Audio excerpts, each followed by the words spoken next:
All right.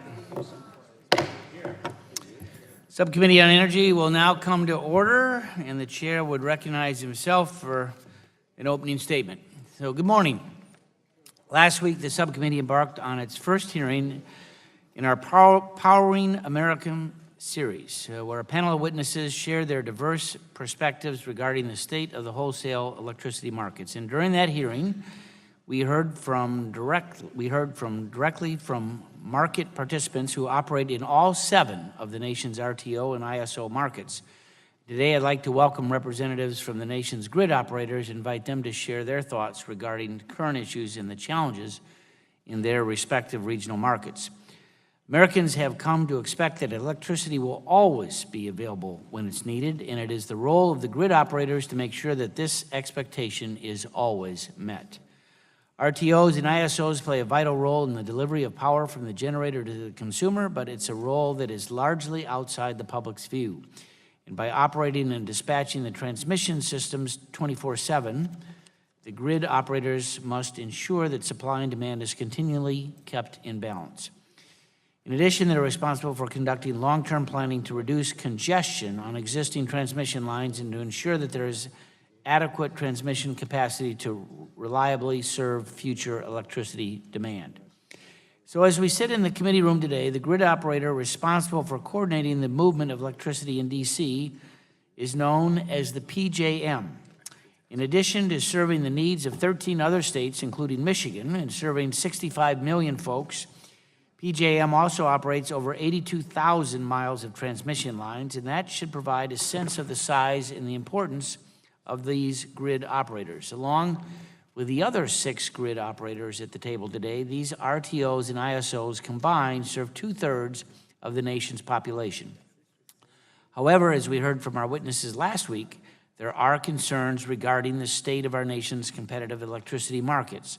Some of the testimony focused on specific RTO functions, such as the complexities of the capacity market, but we spend much of the time focused on broader issues involving grid reliability, market competition, generator fuel diversity, and whether certain baseload resources should receive financial assistance to remain viable.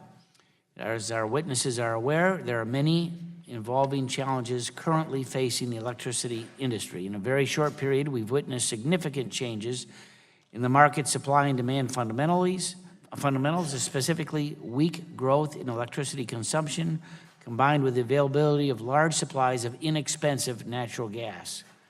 In turn, wholesale electricity prices are now at near record lows around the country, and these low prices have resulted in some generators being unable to recover their costs. Notably, several states are advancing proposals to support at-risk nuclear plants that are unable to survive on revenues from the energy and capacity markets alone. The witnesses before the subcommittee today all operate competitive markets that dispatch generation across the country based on lowest cost. They also now find themselves in the middle of this policy debate involving changing technology, environmental goals, and the effects of out-of-market actions. Many are questioning whether the RTO and ISO markets can remain competitive and perform all of their existing essential functions while still tackling the new challenges in the faces of these emerging trends. So as our Powering America series continues, I look forward to learning more about what is occurring in each of your regions, hearing your thoughts regarding what, if any, reforms could assist your efforts to achieve greater efficiencies, reliability, and competition in your organized market. And I yield the balance of my time to the gentleman from Oklahoma, Mr. Mullen. Thank you, Chairman Upton, for yielding. I just want to take a quick moment to recognize those that are here. One of the witnesses today is Mr. Nick Brown, represents the Southwest Power Pool. Southwest Power Pool is a regional transmission organization whose members, like Oklahoma Gas and Electric and GRDA, operate in my state and help provide power to millions of Oklahomans. I want to thank all the witnesses for being here and look forward to hearing your testimony as this committee evaluates the state of our wholesale electricity markets, and I yield back. Time has expired. I yield back. Recognize the ranking member of the subcommittee, Mr. Rush. I want to thank you, Mr. Chairman, for holding this important hearing today, examining the operation and effectiveness of the nation's wholesale electricity markets. I must also commend you, Mr. Chairman, for following up last week's very informative hearing when we heard from industry insiders with today's discussion consisting of regional grid operators, as these are the people responsible for administrating the nation's wholesale electricity market and managing the day-to-day operations of the respective transmission systems. Mr. Chairman, it's been some time since this subcommittee has held comprehensive hearings on the Federal Power Act, and I think these informative discussions greatly benefit all of our members and will ultimately help us make better, more informed decisions when determining whether we need to update the Federal Power Act or leave it as it is.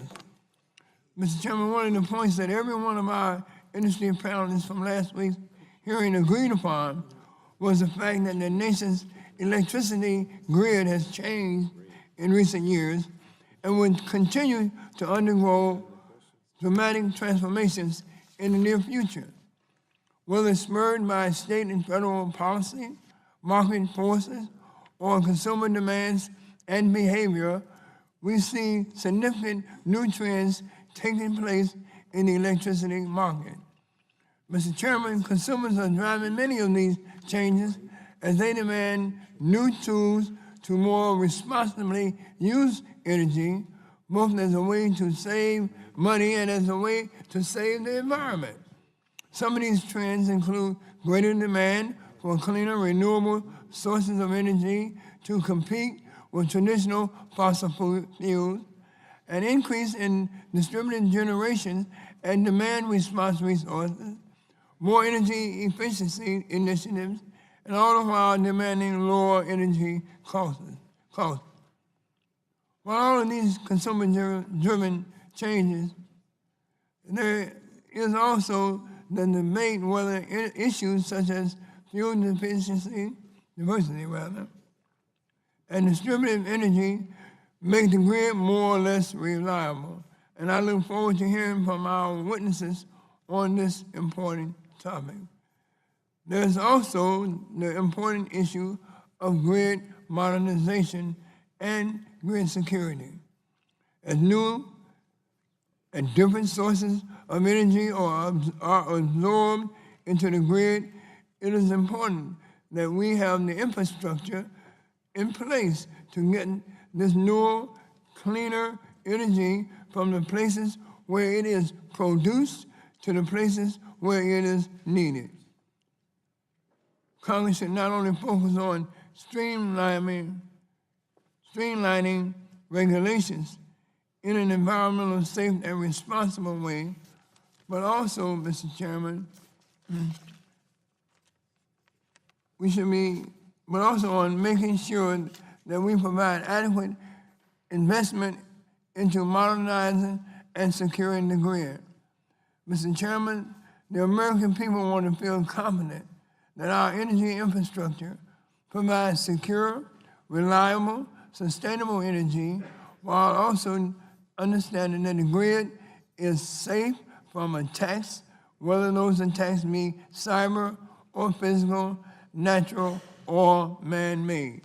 So, Mr. Chairman, I look forward to engaging today's distinguished panelists on what they identify as the greatest opportunities, as well as the most difficult challenges that we see in ensuring that we have a greener, cleaner, more integrated 21st century grid. And with that, Mr. Chairman, I thank you, and I yield back the balance of my time. Thank you. Gentleman yields back. Chair would recognize the chair of the full committee, gentleman from Oregon, for an opening statement. Good morning, Mr. Chairman, and members of the committee, and our distinguished panelists. As you will recall, last week we held our first hearing on the Powering America series, where we received testimony from a wide range of electricity sector stakeholders. That hearing provided this committee with perspectives, concerns, and ideas from the individuals who participate in the electricity market. So today, we pick up where we left off and continue our review of America's electricity system by hearing from individuals who operate who actually operate the electricity markets known as regional grid operators. So thank you all for being here. Regional grid operators, or RTOs and ISOs, are one of the options Americans have to access reliable and affordable electricity. They accomplish this by performing a variety of functions ranging from long-term transition planning services to overseeing competitive energy markets where wholesale electricity is bought and sold. Now, in my home state of Oregon and neighboring state of Washington, similar grid operator functions are performed for various consumer-owned utilities by the Bonneville Power Administration, or the BPA. BPA is a nonprofit federal power and marketing administration based in the Pacific Northwest and is part of the Department of Energy. Past attempts have failed to form an RTO for the states of Oregon and Washington, which encompass my Eastern Oregon district. That opposition, I should tell you, remains strong today. But given the size and scope of America's electricity system, it is safe to say that the job of regional grid operators has never been easy. And looking at recent developments within the nation's power sector, it is apparent that the job is becoming even more challenging. Thousands of different stakeholders participate in the U.S. electricity system, and many of these stakeholders have differing and competing desires for how wholesale electricity markets should be administered. The RTOs and ISOs, regulated by FERC, have the difficult task of deciding how to best manage and oversee energy markets in order to provide power in the most affordable and reliable way for the consumers they serve. RTOs and ISOs do not own any physical grid assets, and they do not exist to create a profit. They act as an independent nonprofit entity, and their goal is to effectively orchestrate the generation and delivery of affordable electricity across the bulk power grid by instantaneously matching power supply with power demand for customers. Today, we have a panel of RTO executives who bring a wealth of experience operating organized electricity markets, and I look forward to their ideas on how we can best serve the needs of the consumers we all need to take care of. Additionally, I look forward to discussing other important issues with our witnesses, such as how RTOs and ISOs can accommodate state policies in the areas they serve while preserving the competitive nature of markets, and how RTOs and ISOs can incorporate new forms of generation onto the grid without compromising system reliability. Even though many Americans may not understand the complexities of wholesale electricity markets, one thing most Americans do understand is the electricity bill that arrives in their mailboxes each month. This is especially true for American businesses who rely on affordable power to succeed and grow our economy and jobs. The goal of this committee, and I think of the operators, is to make sure that consumers are always coming out as winners. If we keep the consumer at the front, and that's our goal, when making important policy decisions, I'm confident the U.S. electricity system will continue to thrive and flourish and meet the needs of all Americans. With that in mind, I'm eager to discuss how we can ensure affordable energy for consumers across the country while also maintaining system reliability now and in the future. So, Mr. Chairman, thanks for the hearing. To our witnesses, thank you all for participating. I've got your testimony here. We've got a couple of subcommittees meeting at the same time, as you might imagine, so I'll be in and out. With that, if there are other members on the committee that would like the balance of my time, I'm happy to yield to them. And if not, I'll yield back to the chairman, and thanks again. Gentleman yields back. Chair would recognize the ranking member of the full committee, Mr. Pallone, for an opening statement. Thank you, Chairman Upton. This is the second hearing on this subject in the subcommittee this month. And just like last week's hearing, Ranking Member Rush and I worked in partnership with Chairman Upton and Walden to set up today's hearing in order to provide us important and unbiased background for future decisions. I'm pleased we have an opportunity to hear from those who are entrusted to run the grid, the regional transmission organizations, or RTOs. While versions of these independent system operators have existed for decades, it was the Energy Policy Act of 2005 that enshrined these organizations as central to the wholesale markets, and these markets have yielded us many benefits, including some of the lowest prices we've ever seen for electricity. However, that doesn't mean that we should just turn a blind eye to the question of whether these organizations are properly positioned to address the many changes that are underway in the electricity sector. RTOs make decisions every day that greatly affect the market, its participants, and consumers.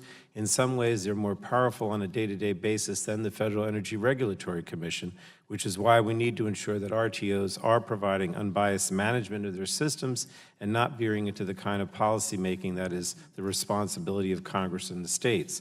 Today, RTOs have their work cut out for them. New technologies, evolving policies, fuel market changes, and aging infrastructure all influence the operation, reliability, and resiliency of the grid.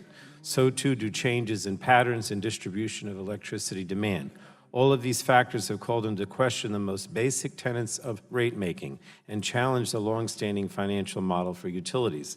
They're also having an impact in wholesale markets with implications for the competitive position of more traditional grid assets, and I'm sure we're going to hear more about these issues from our witnesses today. The growth of distributed generation and these new technologies are also creating opportunities for consumers and their advocates to have a more active role in the electricity sector. Consumers are driving policies at the state level through the public utility commissions and seeking input on decisions that impact generation, distribution, and transmission of electricity. Although consumers have not played a role in RTO decision-making, it may be time to put in place formal mechanisms to facilitate direct communication between consumer advocates and the RTOs. And each of the organizations we'll hear from today operates differently. While they're all administering wholesale markets, their governance structures, market rules, state and regional policies, and relationships to market participants and consumers are different. This hearing gives us the opportunity to compare and contrast the different approaches and to evaluate whether some approaches offer advantages in managing the grid. And keeping the electric grid operating is essential to our economy and our safety, so the RTO's focus on grid reliability and resiliency is understandable. But these concepts are evolving along with the new technologies and tools that have emerged over the past decade. Reliability and resiliency are no longer defined solely by transmission and baseload generation assets. In some cases, I've seen transmission projects needlessly rubber-stamped in the name of reliability. There's certainly other ways to address reliability than just gold-plating the transmission system. Newer and bigger transmission lines are no longer always the best or most cost-effective answer to the question of how we improve reliability. It's time for the RTOs to begin to adapt to this new reality. Distributed energy resources, renewable and otherwise, along with efficiency and demand response are equally important. And of course, we certainly do need more interstate and interregional transmission, particularly from the Great Plains to the rest of the Eastern Interconnection.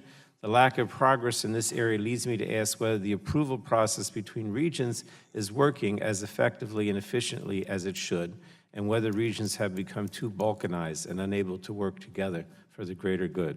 So, Mr. Chairman, I'm pleased that we have been able to work together on this hearing series evaluating our nation's electricity market. Last week, we learned about the perspectives of market participants, and today have an experienced panel representing our nation's RTOs. But what we have been missing so far is an analysis of consumer perspectives. And there are a number of important issues impacting consumers that we must consider, including governance structure, cost recovery models, and appropriate transparency. And I hope that we will commit to holding such a hearing from the consumer perspectives in the near future. That said, I look forward to hearing from the panel, and I yield back, Mr. Chairman. Thank you. With that, all opening statements have been completed. We're joined by great witnesses today, and we'll start 5 minutes for each one with Gordon Van Whaley, President and CEO of ISO New England. Welcome. Need to hit the mic button there. Good morning, Chairman Upton, Ranking Member Rush, and members of the subcommittee. Thank you for the opportunity to appear before you this morning. As you said, my name is Gordon Van Whaley. I'm the CEO of ISO New England. And the ISO was established back in 1997, and it led to the creation of wholesale electricity markets and the subsequent investment in the region of some $30 billion in electricity supply and transmission infrastructure. This has caused a dramatic change in how electricity is produced and consumed, and I believe this transformation is accelerating. Wholesale markets have produced demonstrable benefits for New England electricity consumers. For instance, in 2016, New England's wholesale electricity markets cleared $5.4 billion in revenues. This was the lowest since 2003 and down from a high water mark of nearly $14 billion in 2008. During this period, emissions have decreased substantially. And since I last appeared before the subcommittee, the forward capacity market has driven investment in approximately 5,600 megawatts of additional generation and demand resources, including energy efficiency. I last appeared before the subcommittee in March of 2013 to discuss the transformation of our power system resources. At the time, I noted a pair of key issues. First, the critical need for accurate price formation and performance incentives in our wholesale markets to ensure reliable electricity supply. And second, I stressed the importance of adequate fuel infrastructure and supply arrangements. We now have had an additional 4 years of experience to underscore the importance of both issues. I'd like to update the subcommittee on these issues and also speak to the cybersecurity challenge. First, I'd like to comment on the issue of state-sponsored resources and their impact on wholesale markets. The region is preparing to accommodate an influx of state-sponsored, carbon-free resources. ISO New England has proposed changes to our forward capacity market to ensure appropriate price formation and to accommodate the state's policies. These changes will allow existing resources that are seeking to retire to swap their capacity obligations with state-sponsored resources. We believe that this is an innovative way to continue to utilize the wholesale market to ensure reliability while gradually transitioning the region towards an energy supply with lowered carbon emissions. We are currently discussing this proposal with our stakeholders and intend to file the market rules with the FERC in January of 2018. This proposal will likely accelerate the retirement of uneconomic, non-gas generators, which are the resources we currently rely upon when the region's gas pipelines are constrained and unable to supply gas generators. This leads me to the issue of fuel security, which continues to be a top priority for ISO New England. The region is experiencing a major shift in the generation mix, and we anticipate this ongoing transition could lead to the retirement of approximately a third of the generation fleet within the next decade. The shift away from generators with on-site fuel to gas generators relying on just-in-time fuel delivery has exposed the limitations of New England's fuel infrastructure. As I've previously testified, the constraints on the natural gas transportation during very cold winters can lead to reliability risks and price volatility in the wholesale market. The transformation of the resource mix will continue to drive additional retirements of non-gas generators and likely exacerbate the effects of these pipeline constraints.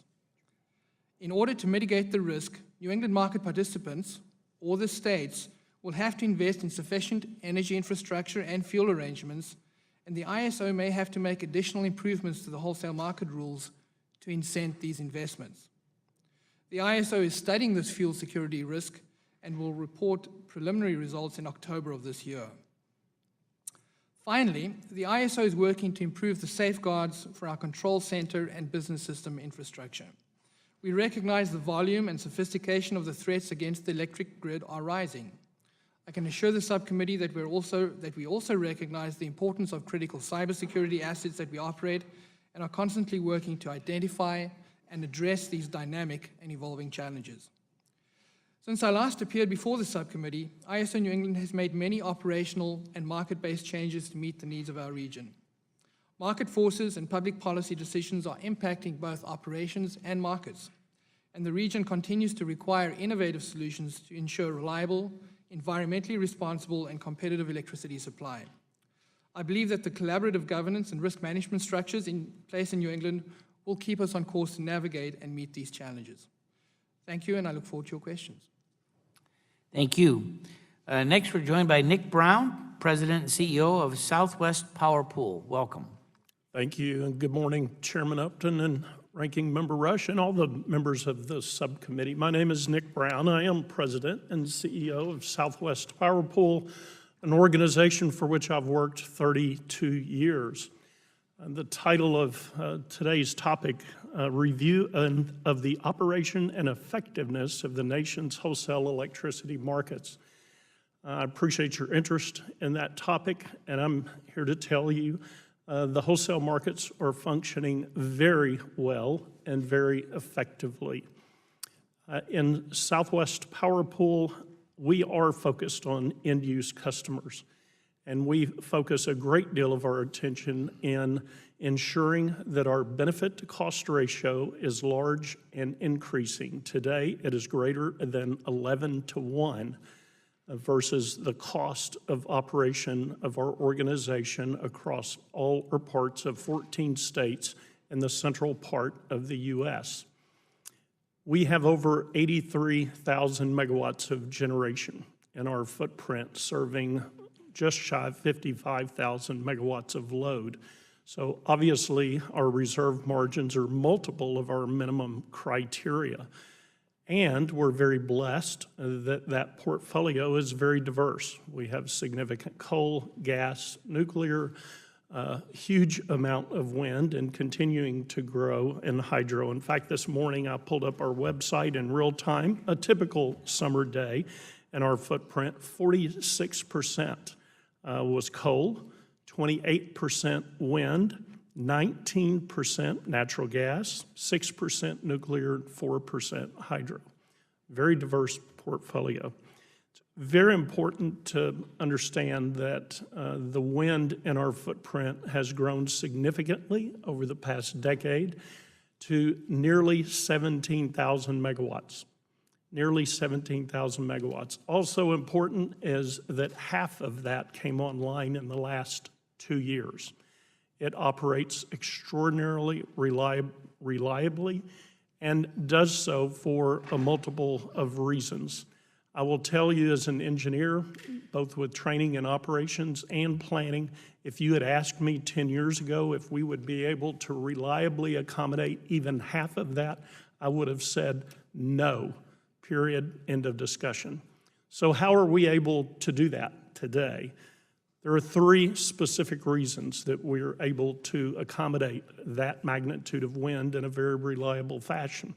First and foremost, over the last 10 years, we have invested in nearly $10 billion in transmission across our 14-state footprint. And that has been paid for under policies developed by our regional state committee, who is comprised of a commissioner from each of our states, who collaboratively through our committee and their committee processes determined a cost allocation process to pay for that transmission. But for that transmission, we would not be able to accommodate in a reliable fashion that magnitude of wind. Second, a day-ahead energy and day-ahead unit commitment market. We're able to commit generating units across that 14 states in a very, very reliable fashion.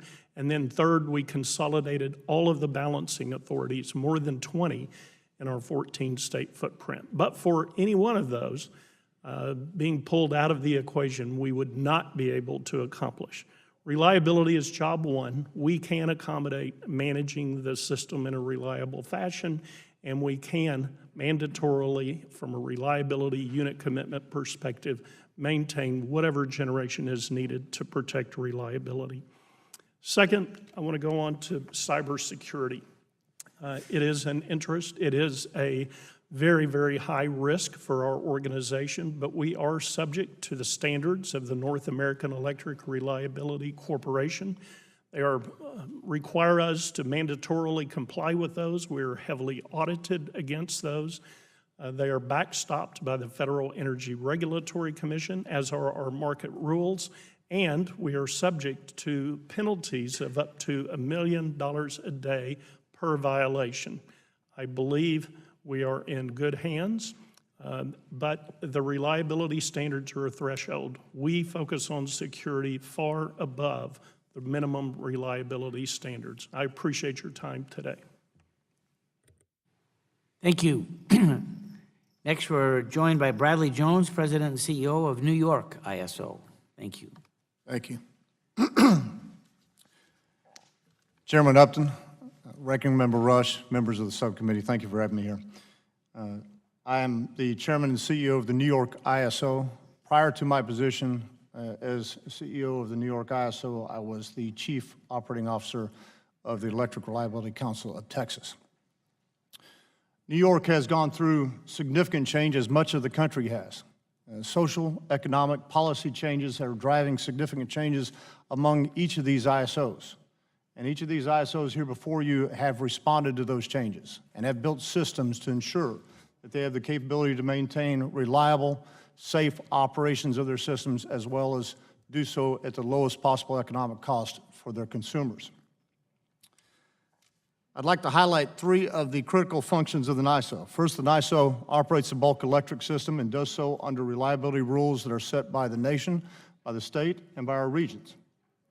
Second, we operate competitive electricity markets throughout our regions to attain that lowest possible cost for consumers.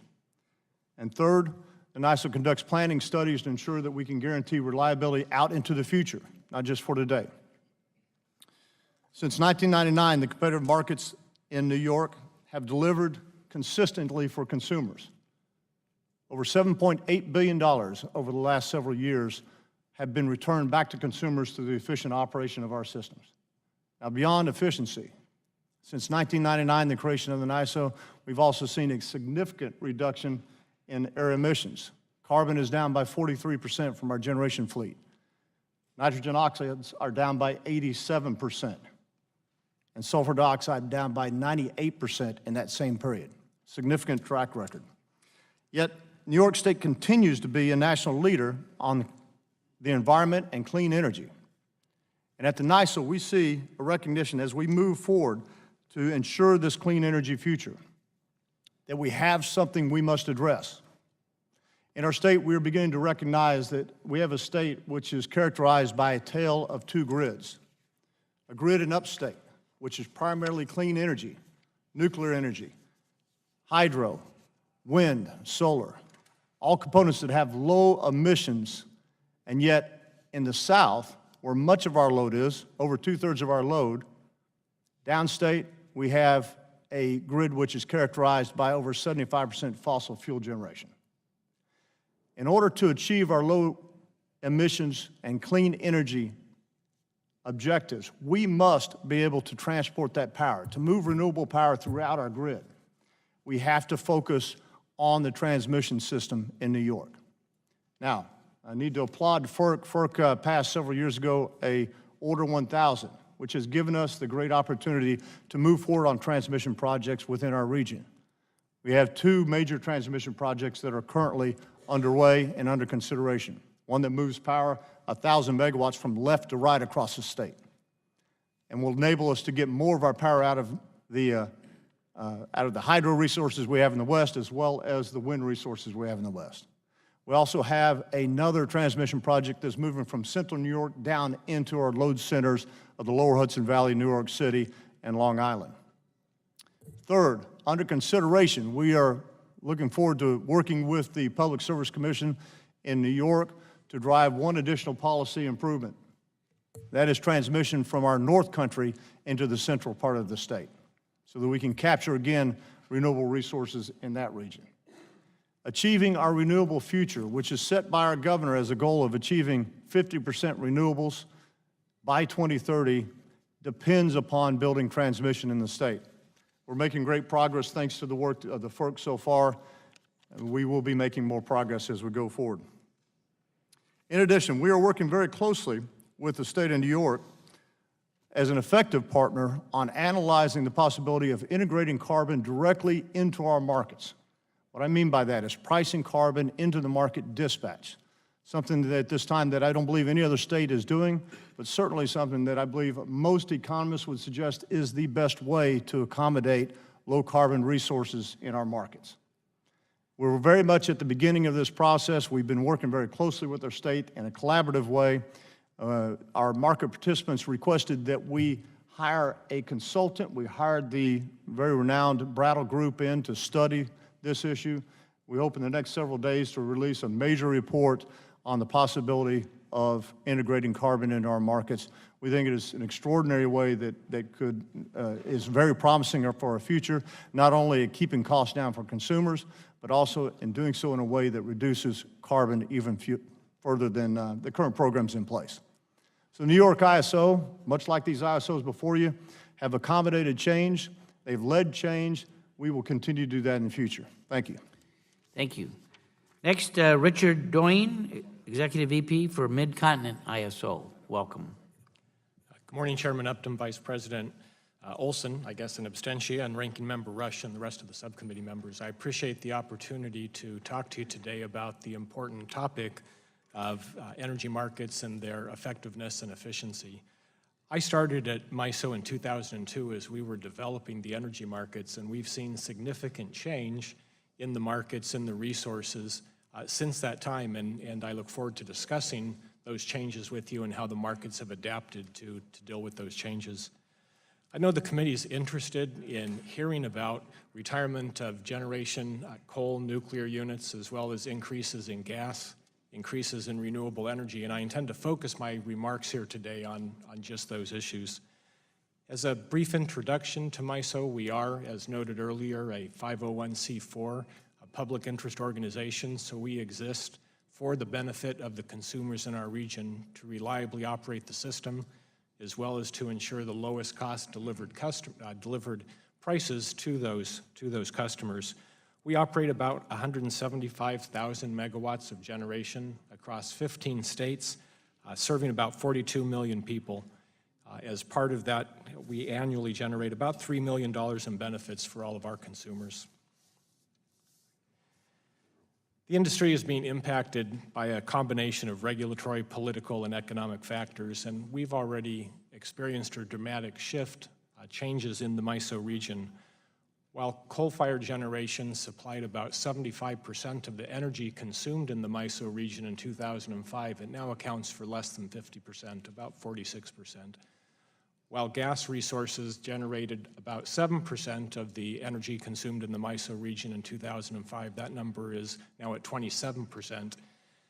And while renewables generated and accounted for almost 0% of our energy in 2005, it now accounts for about 7%, and it continues to grow rapidly.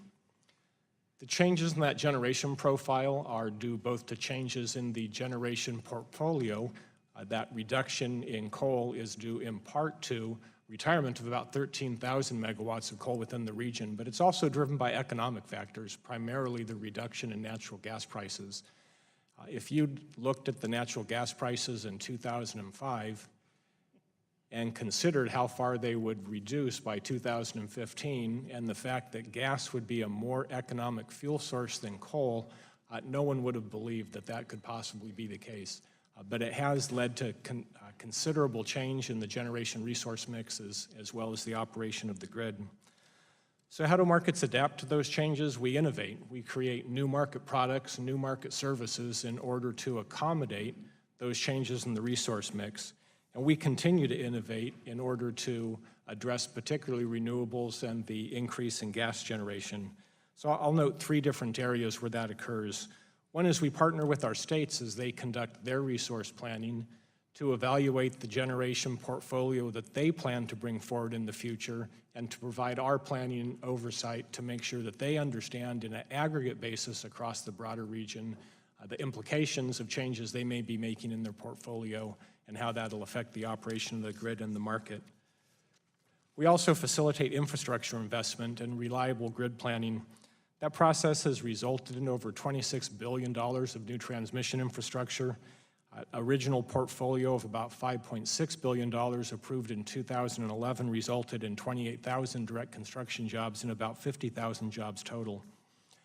We also work continuously to improve our markets, to innovate the market design and products and services. We have a market roadmap process where we work with all of our stakeholders, including states, including the load-serving entities, generators, as well as all other interested stakeholders, and that includes changes that are directly related to the changes that I noted in the generation mix in the region, and I'll give you just a couple examples of those. Previously, we introduced a new product that would allow wind generators to participate in the market on the same basis as thermal generators, offering into the market and allowing dispatch within the region in order to assure the most operationally reliable as well as market-efficient outcomes. More recent examples of additional changes to address both the changing fuel mix as well as increasing gas would be new market capabilities for combined cycle units, which are very flexible and can offer in multiple configurations into the market, and that will allow us to optimize the use of those resources. Finally, we work closely with other sectors such as the natural gas sector, and we will continue to do so as we go forward and gas becomes more important. I hope my written comments and introductory comments have been helpful to the committee in terms of introducing these topics, and I look forward to the conversation. Thank you. Cheryl Mealy, Senior VP and Chief Operating Officer of ERCOT. Welcome. Good morning, Chairman Upton, Ranking Member Rush, and members of the subcommittee. Thank you for the opportunity to address you today and offer ERCOT's perspective on the wholesale competitive markets. My name is Cheryl Mealy, and I am the Senior Vice President and Chief Operating Officer for the Electric Reliability Council of Texas. ERCOT manages the flow of electric power to about 24 million Texas customers. This represents about 90% of the load in Texas. We are a membership-based 501c4 nonprofit corporation governed by a board of directors and subject to the oversight of the Public Utility Commission of Texas as well as the Texas Legislature. ERCOT is the only non-FERC jurisdictional power market in the continental United States. We are subject to the reliability and security standards set by NERC. And maintaining this regulatory structure is vital and will continue to bring the benefits of a reliable grid and vibrant market with the lowest cost to the consumers of Texas that we serve. ERCOT has an energy-only market. With limited exceptions, generators are paid only for the resources, only for the energy they actually put onto the grid. A number of enhancements have been made to ERCOT's market since it was launched, but the core energy-only principles have not changed. We continue to discuss further refinements with stakeholders and regulators and to consider the appropriate role for the ERCOT market and operations in accommodating newer technologies that may offer different characteristics, whether they are storage, additional renewables, flexible thermal units, or distributed generation. Contrary to the national trend, we project an annual average of 1.5% load growth over the next 5 years.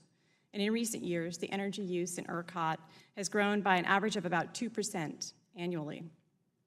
The generation fleet in ERCOT features a diverse fuel mix, including more wind than any other state. We currently have over 18,000 megawatts of wind installed and operating in ERCOT. In 2016, the energy produced in ERCOT was predominantly from natural gas plants at about 43%, followed by coal at just under 29%, wind at 15%, and nuclear at 12%. That continued load growth and new generation investments support continued investment in transmission in the region. With natural gas playing such a large role in our generation fuel mix, the commodity price of natural gas is the primary driver of the wholesale prices in ERCOT. With consistently low gas prices and ample reserve margins, the average wholesale price of power in ERCOT has been very low in recent years. We recognize these low prices affect generation owners' revenues, and we are always attuned to the reality and possibility of generation unit retirements that could affect our reserve margin outlook. Like all independent system operators, reliability is our primary measure of performance. We have successfully updated our operations and market rules to reflect a changing grid, and we will continue to work with stakeholders as technologies evolve or issues emerge. Through innovation, our staff and stakeholders have shown an enormous capability to solve new and challenging problems today and in the future.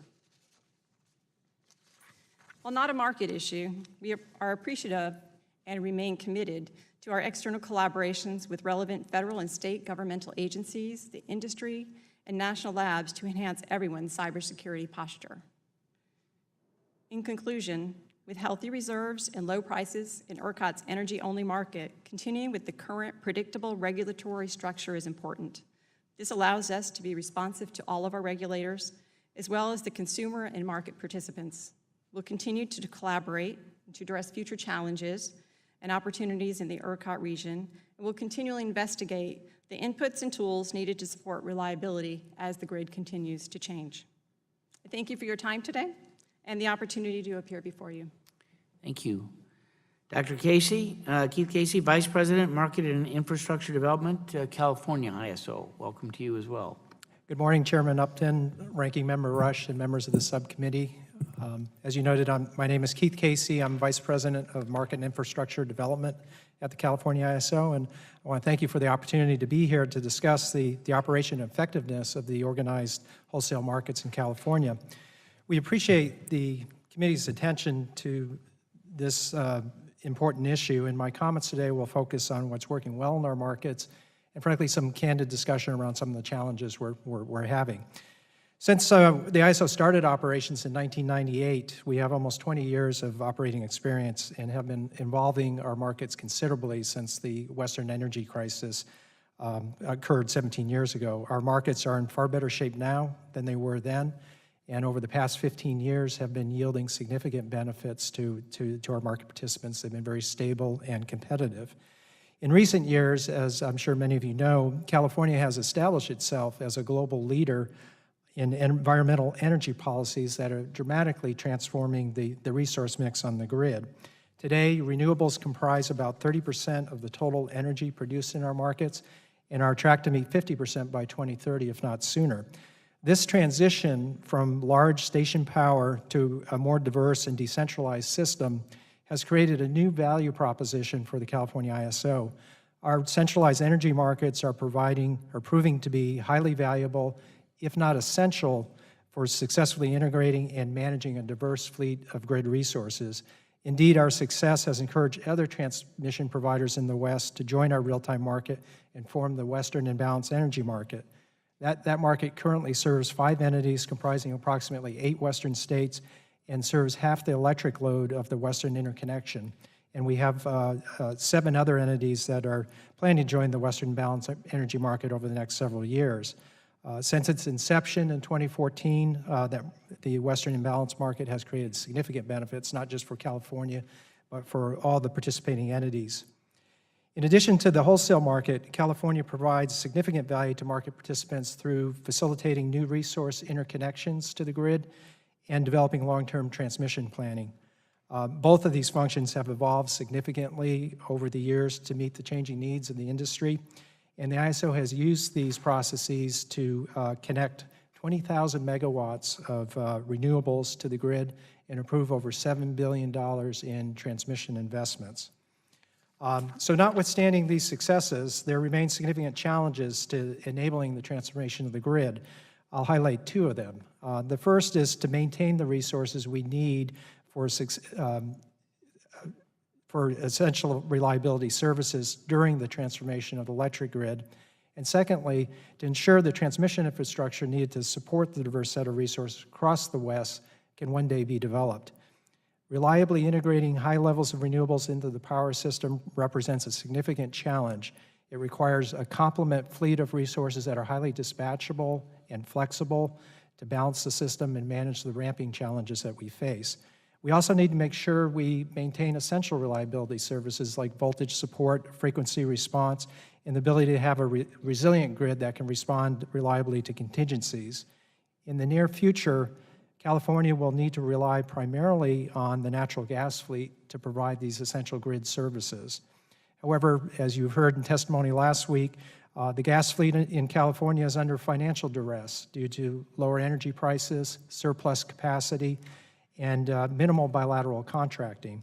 And as a result, conventional power plants are beginning to seek some form of backstop procurement from the California ISO to keep them financially viable, or indicating they will otherwise retire. Currently, the ISO is working with the California Public Utilities Commission and our stakeholders to explore regulatory and market options for addressing this problem. Just quickly on the second issue, which is with respect to tapping the benefits of an expanded Western region. To date, the majority of California renewable resources are located within state and are predominantly solar photovoltaic. Relying too heavily on one particular technology like solar PV exacerbates renewable integration challenges and essentially can create oversupply conditions at certain parts of the day and increase ramping challenges for the ISO to manage. So as California looks to achieve a 50% RPS, it could take advantage of the opportunity to tap into other high-quality renewables across the West, ultimately having a more diverse mix of renewables to meet the RPS goal will lessen the integration challenges and may ultimately prove more cost-effective for California. But of course, building transmission across multi-states has challenges. There has to be agreement on what the benefits are to each state and ultimately how the cost of that transmission will be shared. That's a significant challenge. It's one best left to the states to resolve, but a major challenge nonetheless. So in summary, I believe the market and grid services provided by the ISO are continuing to provide high value to enabling the transition to a low-carbon modern grid, and we'll continue to look for opportunities to enhance our market and address the challenges I mentioned to you so we can continue to yield the benefits. I thank you for your time. Look forward to your questions. Thank you. Our last panelist is Craig Glazier, VP of Federal Government Policy, PJM Interconnection. Welcome. Thank you, Mr. Chairman and Ranking Member Rush. I am Craig Glazier on behalf of PJM. We operate in 13 states, from Chicago to North Carolina up to the New York border. I want to start with a personal promise. That is we've got operators who have been keeping the lights on in your district, Mr. Chairman, and Mr. Rush's district, Mr. Griffith's, Mr. Johnson's, Mr. McKinley's, Mr. Doyle's district. And I'll just give you my personal promise, we will continue to work as hard as we can to keep those lights on and keep prices low. Now, it was the author, Stephen Covey, instructed us in his book, The 7 Habits of Highly Successful People. It's sort of a favorite quote of mine where he says, the main thing is to keep the main thing the main thing. It's sort of a favorite quote, the main thing, to keep the main thing the main thing. And in the case of PJM, Mr. Chairman, Steve Covey's main thing can be summarized in a couple of words. Investors are investing in new innovative generation in our region. It's funding the all-of-the-above strategy that many people in Congress have talked about. And the generation fleet, as a result, is more diverse than it's ever been, more reliable than it's ever been, and prices are lower than it's ever been. But I'm not asking you to take my word for it. If you had a chance, if we could take a drive around the region, we could start out to show you some of this diversity. We would start out in Mr. McKinley's district. This is the new coal facility known as the Longview Power Station, using state-of-the-art coal technology. Okay? Then, as we continue that drive around, we would find we could go to Cecil County, Maryland. This is an example of a natural gas plant that is self-supplying municipal load. I know we heard a lot about that. This plant is doing that very thing and depending on the PJM market to do it. We then drive over to near Mr. Latta's district, the Fremont Energy Center, another state-of-the-art natural gas facility that is self-supplying another municipal customer. Just to show you the diversity, we could then take a trip to Laurel Mountain, West Virginia. You would find a major wind facility there, as well as a new innovative battery facility, all of which are depending and selling their output into the PJM market. And frankly, as part of the sort of expect the unexpected, we could end up near Mr. Rush, near your district, at the Shed Aquarium in Chicago, that's actually studying using its pumps at the aquarium to sell into our frequency regulation market, as well as they vary the pumps. So a lot of innovation and a lot of diversity that is out there. Now, I don't want to mislead you. We at PJM have challenges like everybody else, and I hope we can talk about some of them in this hearing. They include enhancing grid resilience, reforming price formation rules, determining and rewarding the attributes of what has come to be called base load generation, accommodating state policies that was mentioned before, and as was also mentioned before, continually being on the top of our game when it comes to cybersecurity. But the bottom line, or as Mr. Covey said, the main thing is investors are investing, consumers are enjoying the lowest electricity prices, and our system is more diverse and reliable than it's ever been. That's a testimonial to a lot of people. One is those operators that were there this morning when your constituents woke up, and will be there tonight when they go to sleep to ensure that the lights stay on. It's also a testimonial to our stakeholders, to our regulator. I want to give a shout out to the Federal Energy Commission. It is a very professional regulatory agency. I was a former regulator myself. I wish I had some of the staff that we had at the Federal Energy Regulatory Commission. And a shout out to the Congress, which in this very room devised policies that have enabled this nation to move to a competitive market model, which I would posit to you with all kinds of issues around it, but I think overall has served this nation well. We can argue about this market rule, that market rule, and legitimately have those discussions. And frankly, we're our own harshest critics in PJM many times on these issues. But I think when I go back and reflect on the hearings, as many witnesses have stated, the Federal Power Act and the competitive market model has served the nation well, and I would urge everybody to keep that in mind as we debate some of these other issues. So thank you, and I look forward to your questions. Well, thank you all. And at this point, we'll go to members with questions, and we'll try to keep to a strict 5-minute Q&A to try and get done by early this afternoon. I want to focus a little bit about the participation on cybersecurity efforts. Mr. Van Whaley, you talked a little bit about it. I'd like to follow up to see the participation with the grid exercises as well as cybersecurity training for ISO New England employees. And Mr. Brown, your comment that you thought that your operation were far above the standards, which is great. But what can we do to try and help prevent a cyber attack? And Mr. Van Wheeler, we'll start with you. Also, I think... what else can we do constructively to help? Well, I think with the establishment of the oversight over the NERC by the FERC, the establishment of cybersecurity standards, I think we've set a very important baseline in the industry with regard to managing cybersecurity. But those are what I'd call a minimum baseline.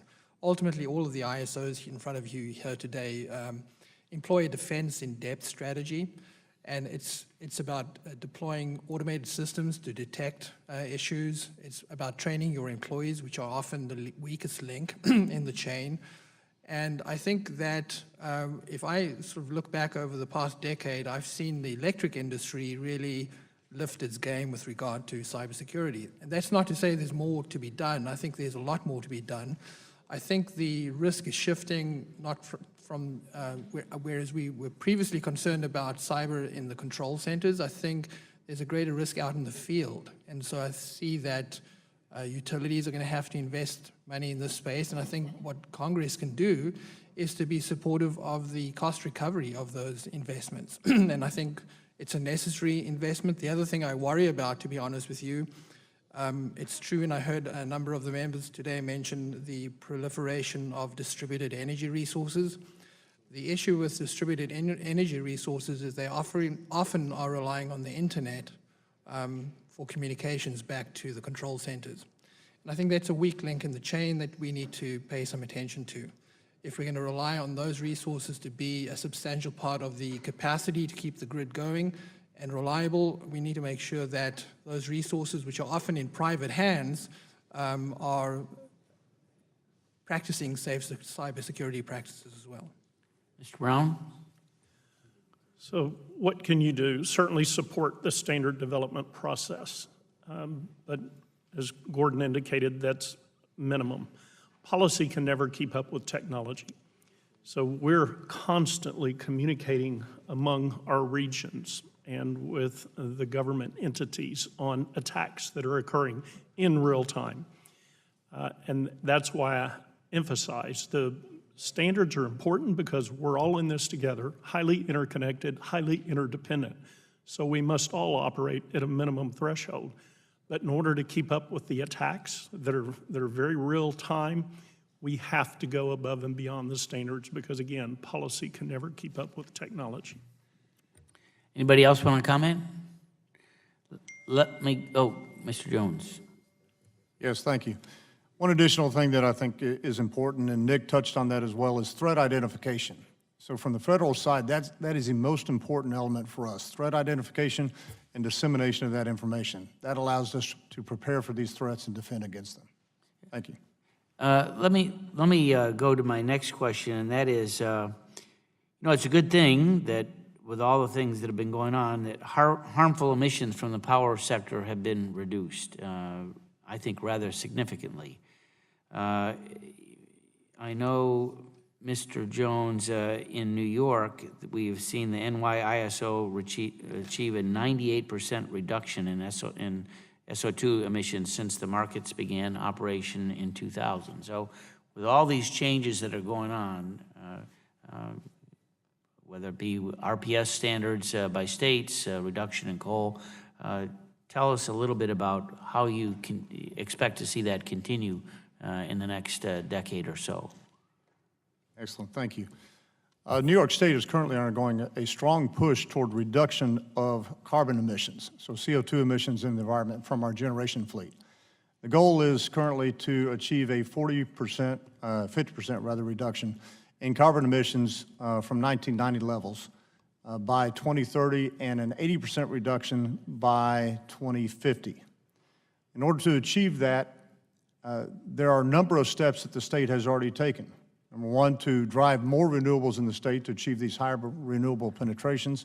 But they've also stepped forward recently to preserve the low carbon emissions associated with a portion of the nuclear fleet in New York. Now, we have supported that. But we've also supported moving that into the competitive market environment.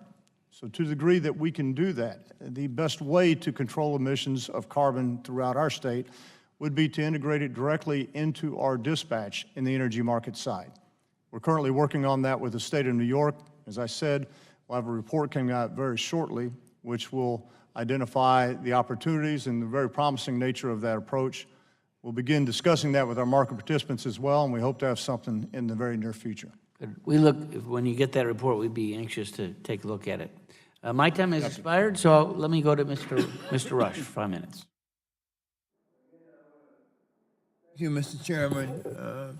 My question is to Mr. Glazier.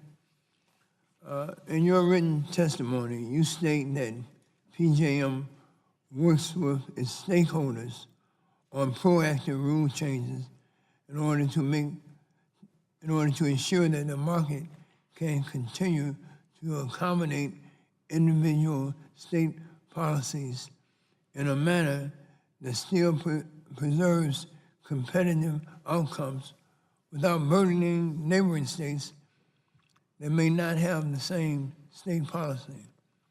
As you're aware, to the consternation of some stakeholders, states like Illinois and New York have implemented policies that take into account the social cost of carbon by giving credit to their nuclear fleets as safe, reliable, zero-carbon sources of energy.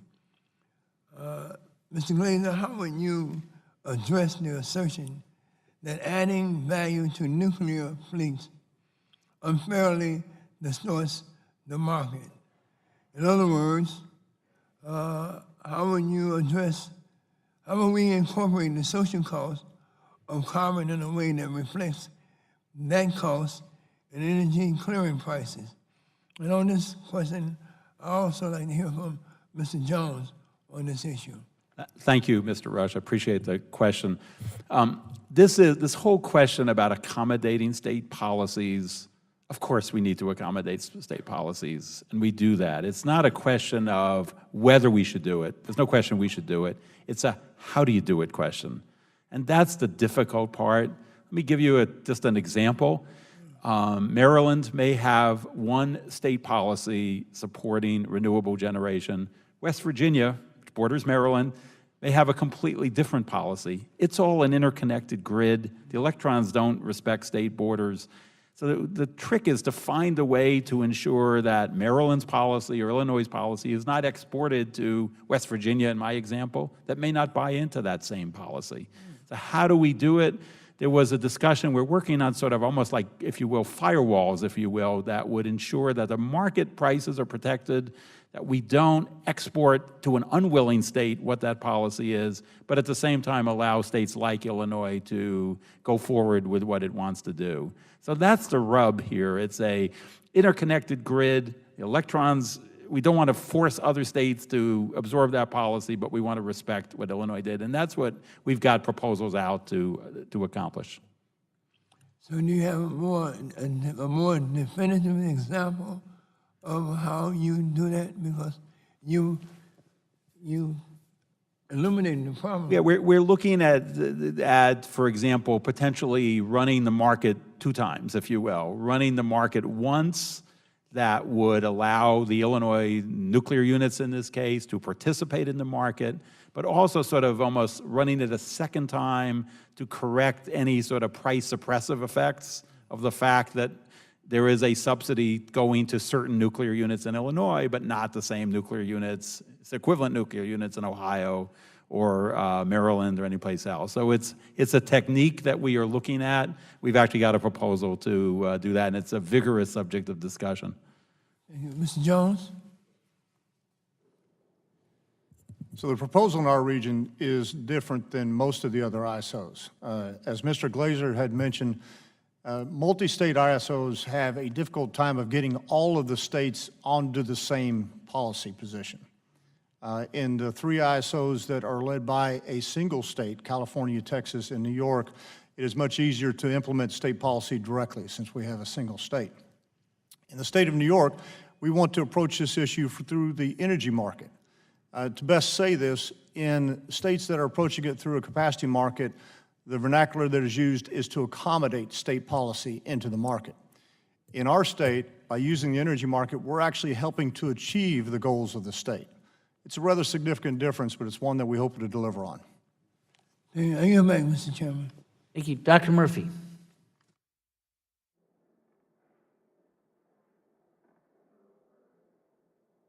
Thank you, Mr. Chairman. Mr. Glazier, so I'm from southwestern Pennsylvania, represent an area right in the heart of the PJM. Right. And as we're talking about this mix of state and federal regulations, can you give a little more detail of how they run into, interfere with each other? And then, and I'll follow up there. Okay, and it is, a prime example is Pennsylvania has a renewable portfolio standard that includes, as I understand it, clean coal technology as one attribute of a portfolio standard. Maryland doesn't have that. So the question is, but the electrons don't really care if they're moving across the border, they don't really care. So the question is, how does Pennsylvania's policy not get exported to Maryland and vice versa? So what we're looking at is how do we, in a multi-state market, how do we accommodate what every state can do, but not, in the absence of a national federal policy on any of these subjects, how do we make this all fit together? We think we can. We think this is very achievable, but it does take some work. Well, so let's talk about how this is achievable. Because states and federal regulators are, there's this bright line in some places. But does this take on our part some large overarching legislation? Do we recognize any of the state preferences there at all? Because obviously I represent coal country. Every square inch of my district has coal under it, has Marcellus shale natural gas in multiple layers. Westinghouse nuclear is a part of that's in my district. We got it all. So, but another may not have that or prefer that. So what's the solution? Ms. Murphy, I think it's a great question. There is no question that the more direction on these issues that can come from this Congress or from the administration, the better, because then it is federal policy, whatever that policy is. And I like to say the markets are like a blender. They're only as good as the ingredients you put into the blender, but they do, once you put those ingredients in, they produce the most efficient answers. So the more direction we can get from this Congress, I think that helps. It's when states, as Mr. Jones indicated, start going in different directions that it gets complicated. But your district is a perfect example of having rich in all of these resources, and I think the PJM market appreciates it, and we all benefit from the richness of those resources. Which these electrons get mixed up. So we can't put a filter at the border, so if a state doesn't like coal, we can't keep the coal electrons out? That's right, because Sure electrons we can't do that? 'Cause follow... if they don't want coal, I'm glad to say, all right, you don't get to have them. You have a brownout then. Right. You can't do that? Can't do that. Not too bad. They follow the laws of physics, and they go where they go. Yeah, that's the problem. Mr. Jones, you have a comment on that too? I'm just curious. You made reference to you there. Well, what we need to do on the federal, and we're ironing out these state-federal differences. Why are there state and federal differences? Well, what we need to do to help overcome if there's some problems between them. So in multi-state ISOs, the difficulty, of course, is to figure out how to accommodate each individual state with their particular policy positions. The PJM has issued a very short white paper that described one way that it could be done. For example, I think their white paper describes that each energy market could carry its own price of carbon. Those states that do not want to have a price of carbon would be adjusted as the power flows across those interfaces. So there are ways to do it. It's just much more difficult than what we might be able to achieve in New York. Okay. Anybody else have a comment on that? Because it's part of what we have to do.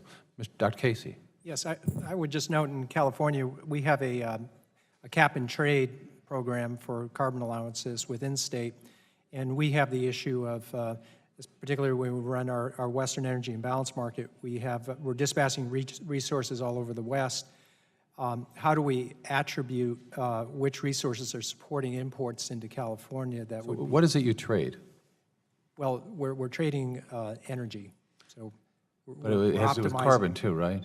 Yeah. So if something like a nuclear power plant or a solar plant doesn't generate carbon, they trade what? Well, they wouldn't have a compliance obligation for purposes of the cap and trade if they're not emitting GHG. But to the extent we're dispatching resources outside of California that have a carbon emission and they're supporting transfers into California, we've developed in our market a method to attribute that resource in Arizona is supporting a transfer into California and is subject to a GHG price and ultimately a compliance obligation for compliance with California's cap and trade. So I just mentioned it as it is a market mechanism where through the dispatch you can try to tease out which resources are being dispatched to support transfers to another state and can enforce a carbon price to it. I think, Mr. Chairman, that's part of the complexity that we need to figure out and all that. It sounded very convincing, but I have no idea what you just said. Thank you very much. We'll give you 3 days to write a written response. Okay, Mr. McNerney is recognized for 5 minutes. Well, thank you, Mr. Chairman. I appreciate how business loves stability and predictability, especially utility markets. So I'm going to sort of leave that. But I'd like to ask a question and ask each one of you to answer in about 15 or 20 seconds, starting with Mr. Glazier and moving this way. What changes, if any, are needed in federal policies to encourage investment needed for utility companies to manage the challenges you're facing with the rapidly changing marketplace? Very quickly, we are moving beyond reliability standards to look at a more resilient grid. And there's a lot of attributes of a resilient grid. It will require support. It's not going to be inexpensive to do. We have to do it wisely. I think this committee's focus on these resiliency efforts would be very, very helpful.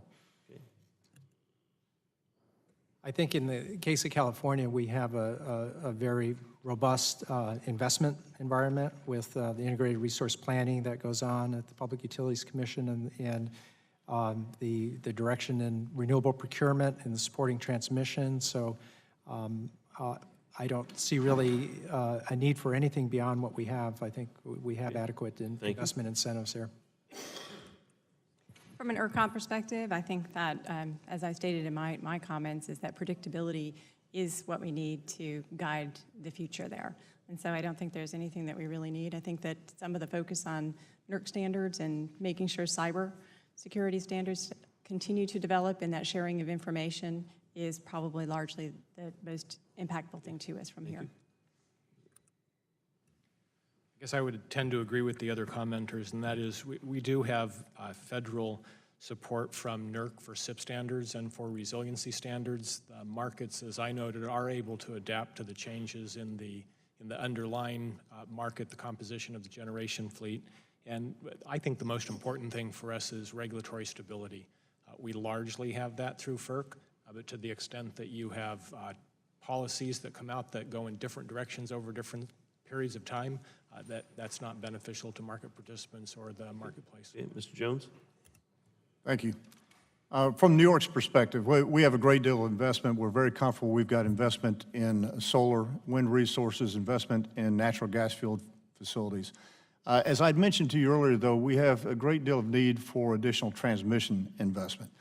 And I don't believe anything additional from this body needs to move forward, but we do need to have continued focus by the FERC on moving our transmission projects forward.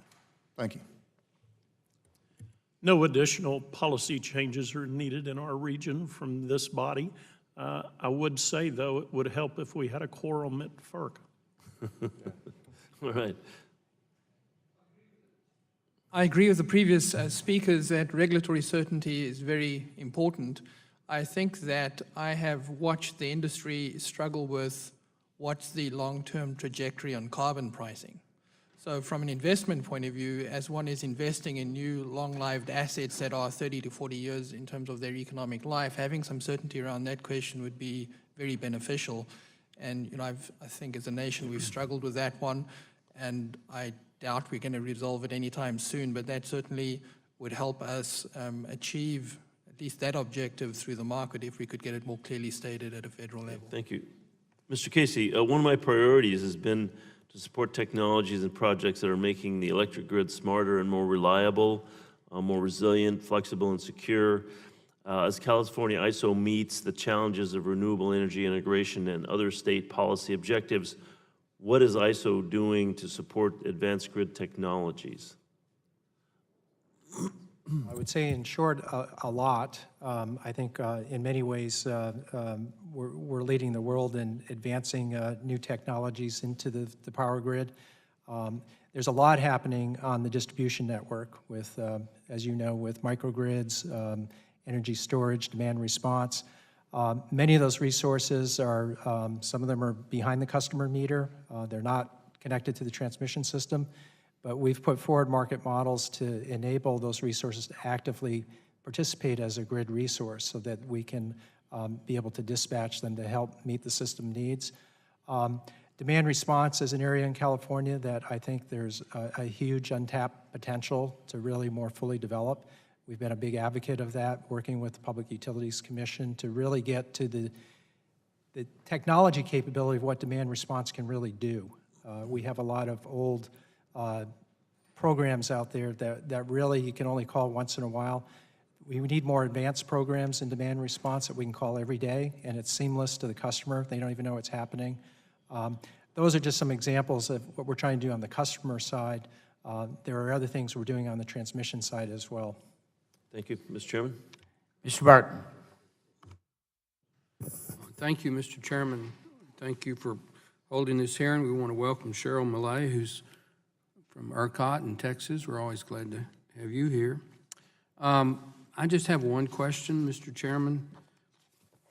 Several years ago, in the Energy Policy Act of 2005, we had a very small section, Section 1222, that authorized the Southwestern Power Administration to build several new transmission lines. One of those projects has been approved, the Plains and Eastern Clean Project line. It starts in either Texas and/or Oklahoma, crosses through Arkansas, and goes into Tennessee. The state of Arkansas has filed a lawsuit. I don't know if it's the state itself or stakeholders in Arkansas against that project. I would like to ask the head of the Southwest Power Pool if he's familiar with this project, and if so, what your position is on it. So yes, I'm very familiar with the project. It is not a product of a regional planning process that involves all of our diverse constituents, both regulatory commissions and all of our very diverse membership. It is a market-driven solution to delivering wind from the western part of our footprint to load centers in the east. We are not opposed to the line. I just say it is not a product of a regional planning process. The question is, do load centers in the east want to use that particular DC line as a transportation facility that is constructed solely for the benefit of the wind generators in the west and the load centers in the east? Or do those load centers in the east prefer an AC solution that becomes a product of our regional planning process? The costs can be comparable. The utilization of a DC line is limited, again, to benefit the buyer on one end and the seller on the other end. An AC solution benefits everyone in the footprint. Both can reliably accommodate the same mission. again, it's, what solution do you prefer? All right, what about the representative of the MISO? It goes through your territory too. What's your position on it? I would concur with Nick that it is not part of the regional planning process. I think this is a great example of somewhere where the RTOs have the ability to accommodate the policy decisions that are made by states or by bodies such as this one. If it doesn't go through the planning process, it's not eligible for cost allocation throughout the rest of the footprint, which means that to the extent it's approved by states or other entities and they're willing to pay the bill, then it can certainly go forward, and we would certainly accommodate the transmission within our system. So certainly don't object to it, and we will wait to see how the litigation plays out. Well, I'm told that one of the Arkansas objections is that they don't receive any of the power, but I'm also told that the line is willing to, and maybe even has planned in a connection point in Arkansas that if they wanted, if Arkansas wanted to, it could receive power. Are you familiar with that? No, sir, I'm not.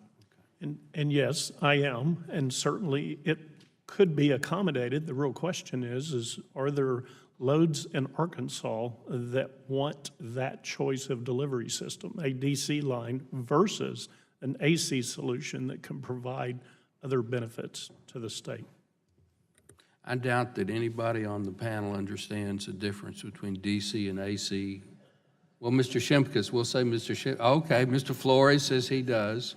Mr. Morgan, I stand, and I'm sure Mr. McKinley does, so I stand corrected. I'll say I'm the only one that doesn't understand the difference. Anyway, thank you, Mr. Chairman. Mr. Peters. Thank you, Mr. Chairman. I want to thank all the witnesses. I also want to thank the staff for the excellent work that they did together to prepare us for this. Dr. Casey, I wanted to ask you about distributed generation, and maybe you could describe for me what are the challenges in terms of reliability to the proliferation of distributed generation, and whether the state is looking at weighing in terms of what's the most efficient way to provide, say, solar power. Is it large-scale solar farms, or is it rooftop? Is the state taking a position on that and moving it one way or another, or are we just kind of letting that happen? Okay. Well, with respect to reliability issues with distributed energy, I think it deals mainly with modernizing the distribution network to accommodate it. As you know, these systems were designed with one-way flow of power from large central stations to consumers that were kind of static consumers. The grid of the future is going to be much more dynamic. You're going to have bidirectional flows. You're going to have a lot of automation on the system. So I think from a reliability standpoint, the distribution utilities are really struggling to keep pace with how they need to upgrade the distribution network to provide the safety and controls to make sure that that dynamic can be reliably managed. I think from a transmission, as a transmission grid operator, that's really not our issue. That's the issue for the distribution utility. But as I mentioned, we are trying to leverage those distribution networks as a resource for the transmission network. On your question around going forward, is California going to rely more on large central station renewables versus distribution? My sense, it's going to be both. I think what's happening on the distribution system is it's not policy-driven, it's consumer-driven. People want more control. I know you're very involved with the naval bases in San Diego. They want more resiliency with their system, with their microgrids. Other companies are doing the same. So a lot of that's just happening, and we're enabling it. But to achieve ultimately the environmental policy objectives California has, you're going to need more large central station solar and wind. Right. I would just ask the panel a question on cybersecurity, and maybe ask it in a overly provocative ways. Why should I trust you to take care of cybersecurity? Is there a federal role for that? What interests you in having federal participation? What scares you about that? Does anyone want to offer me some advice about why I should get involved or why I should sit back? Ms. Peters, I'm happy to address that. This is a joint effort. we are the people on the front lines. It's our systems that people are trying to hack into in many cases. But what the federal government has is the authority through this Congress to require standards. That's very important. Also, the federal government has information as to threats that we don't have. We're not an intelligence agency. So I think this is not an either-or proposition. It is really a partnership. Okay. Anybody else? I think that makes sense to me. I think the information, best practices, setting standards makes a lot of sense. And I know we've taken some steps in the last decade to make sure that an outage in one place doesn't so gravely affect the whole country. So I think there's some protection. But if you have any thoughts after this on that, I'd love to hear it. Finally, Mr. Jones, I am not as familiar with the regulatory regime in New York. I assume that that's what's driving investment in renewables and the reduction in emissions that you described. Can you just tell me a little bit about whether that's the case and what it is about the regulatory framework in New York that's helping? So the regulatory framework, coupling with the efficiencies that are driven out of the markets within our systems itself, is what's really contributed to those reductions. So more efficient generation has come to our markets to compete. That more efficient generation has lower emissions than the less efficient generation. So, and as the new generation comes to market, much of the older generation has left that had higher heat rates and higher emissions. So it's been a combination of both. On top of that, the state of New York has been a driver for decades in trying to improve the environment throughout New York and throughout the country for that matter. There's a number of initiatives in place, as I mentioned earlier, achieving a high renewables penetration, achieving significant reductions in carbon emissions that are driving changes in our markets as we attempt to achieve that through the NYSO itself. Thank you very much again to the witnesses, and Mr. Chairman, I'll yield back. Mr. Shimkus. Thank you, Mr. Chairman. I apologize for being in and out.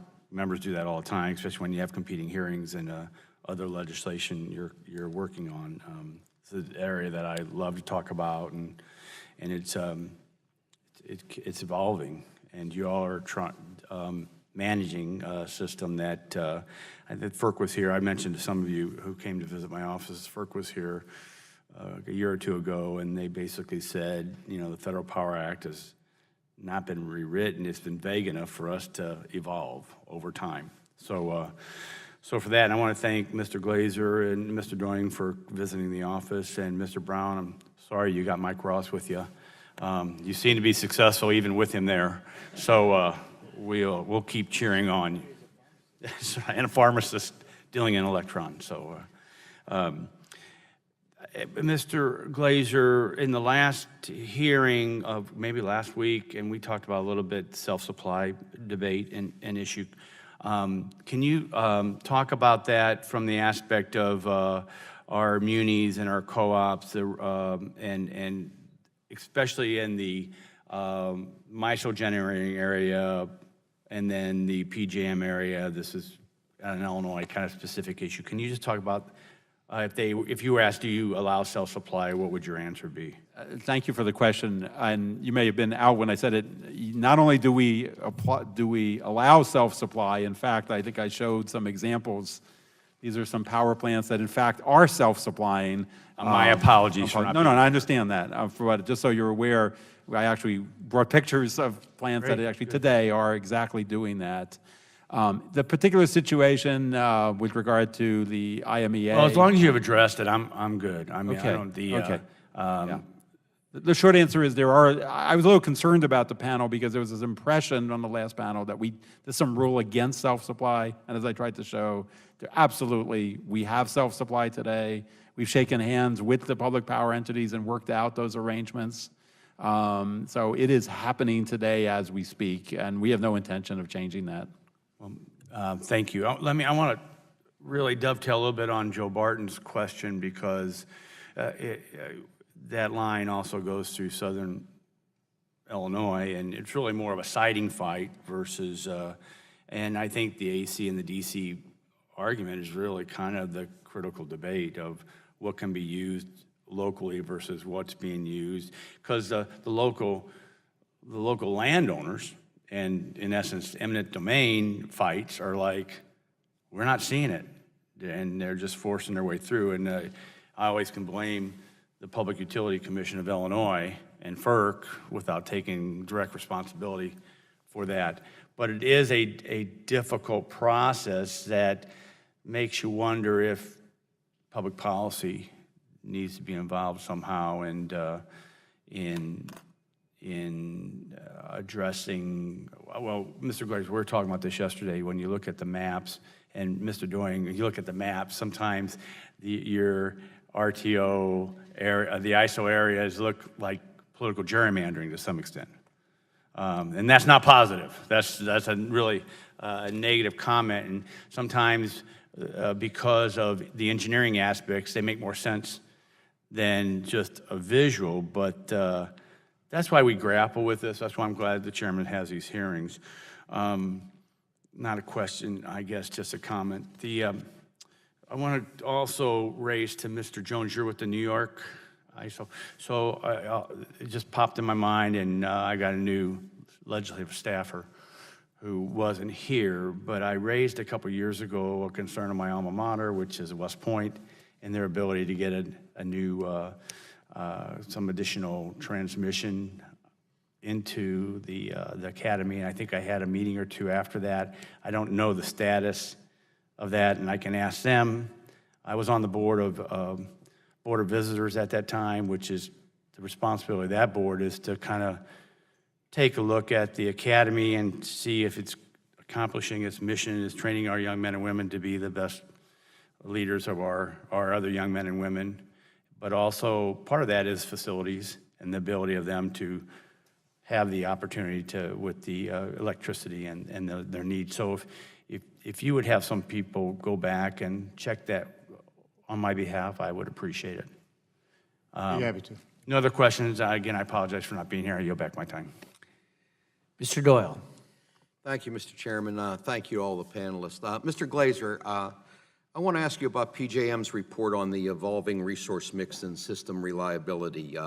It sort of received considerable attention, especially for the claim that PJM's resource portfolio could feature up to 86% natural gas and maintain operational reliability.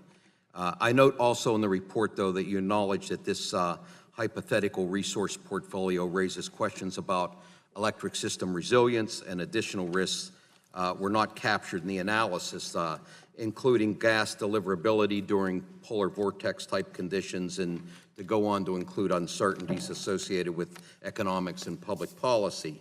And we've seen an incredible increase in the share of natural gas in the markets, and I'm a big supporter of natural gas. I'm not speaking against it, but it's because it has its benefits. But I want to know how you view this trend going forward. Do you think we're going to continue to see greater shares of natural gas in our markets? And are you concerned about that from a resiliency standpoint? And what does it mean for the long-term perspective in terms of infrastructure investment? Mr. Doyle, thank you very much for that question. First off, the good news is, particularly in your district, you have the very strong natural gas pipeline infrastructure in that district and in many of the districts that we serve. That particular report was one of a number of reports that we've done. It kind of was looking at the equivalent of if you went to shop for a car, it was asking the question, just like you'd ask, what's the size of the gas tank? What's the miles per gallon? What's the ability to go from 0 to 60? We were looking at different fuels and how they perform as part of a generation mix, and gas served very well in that context, as did coal, as did a number of other fuels. But it is just one part of the puzzle, and I think you put your finger on it. The system is strong. We have tested individual pipeline dependencies, and we look at those. But the next thing we need to do, and we are focused on, is resiliency, which is that sort of high risk, low frequency event. What if a lot of pipelines go out? What happens? And so that's sort of the next generation. That's where we are now. We're beyond just the NERC reliability standards, and that is the focus, big at PJM initiative. Thank you. I want to talk about price formation, too. You mentioned energy price formation reforms, basically saying that the existing rules fail to appropriately value large generating plants. And I want to say that I appreciate PJM's response to a notice to proposed rulemaking from FERC earlier this year and share the concern that current energy pricing mechanisms fail to fully, transparently, and accurately value an array of resources in our market. So I'm interested in PJM's proposal of a load-following product that encourages the development of new, innovative, and flexible resources. Could you describe what type of issue this product would address and what type of generation resources would qualify? Great, thank you. First of all, let me just very quickly just sort of analogize to what this problem is, because it gets very wonky very quickly.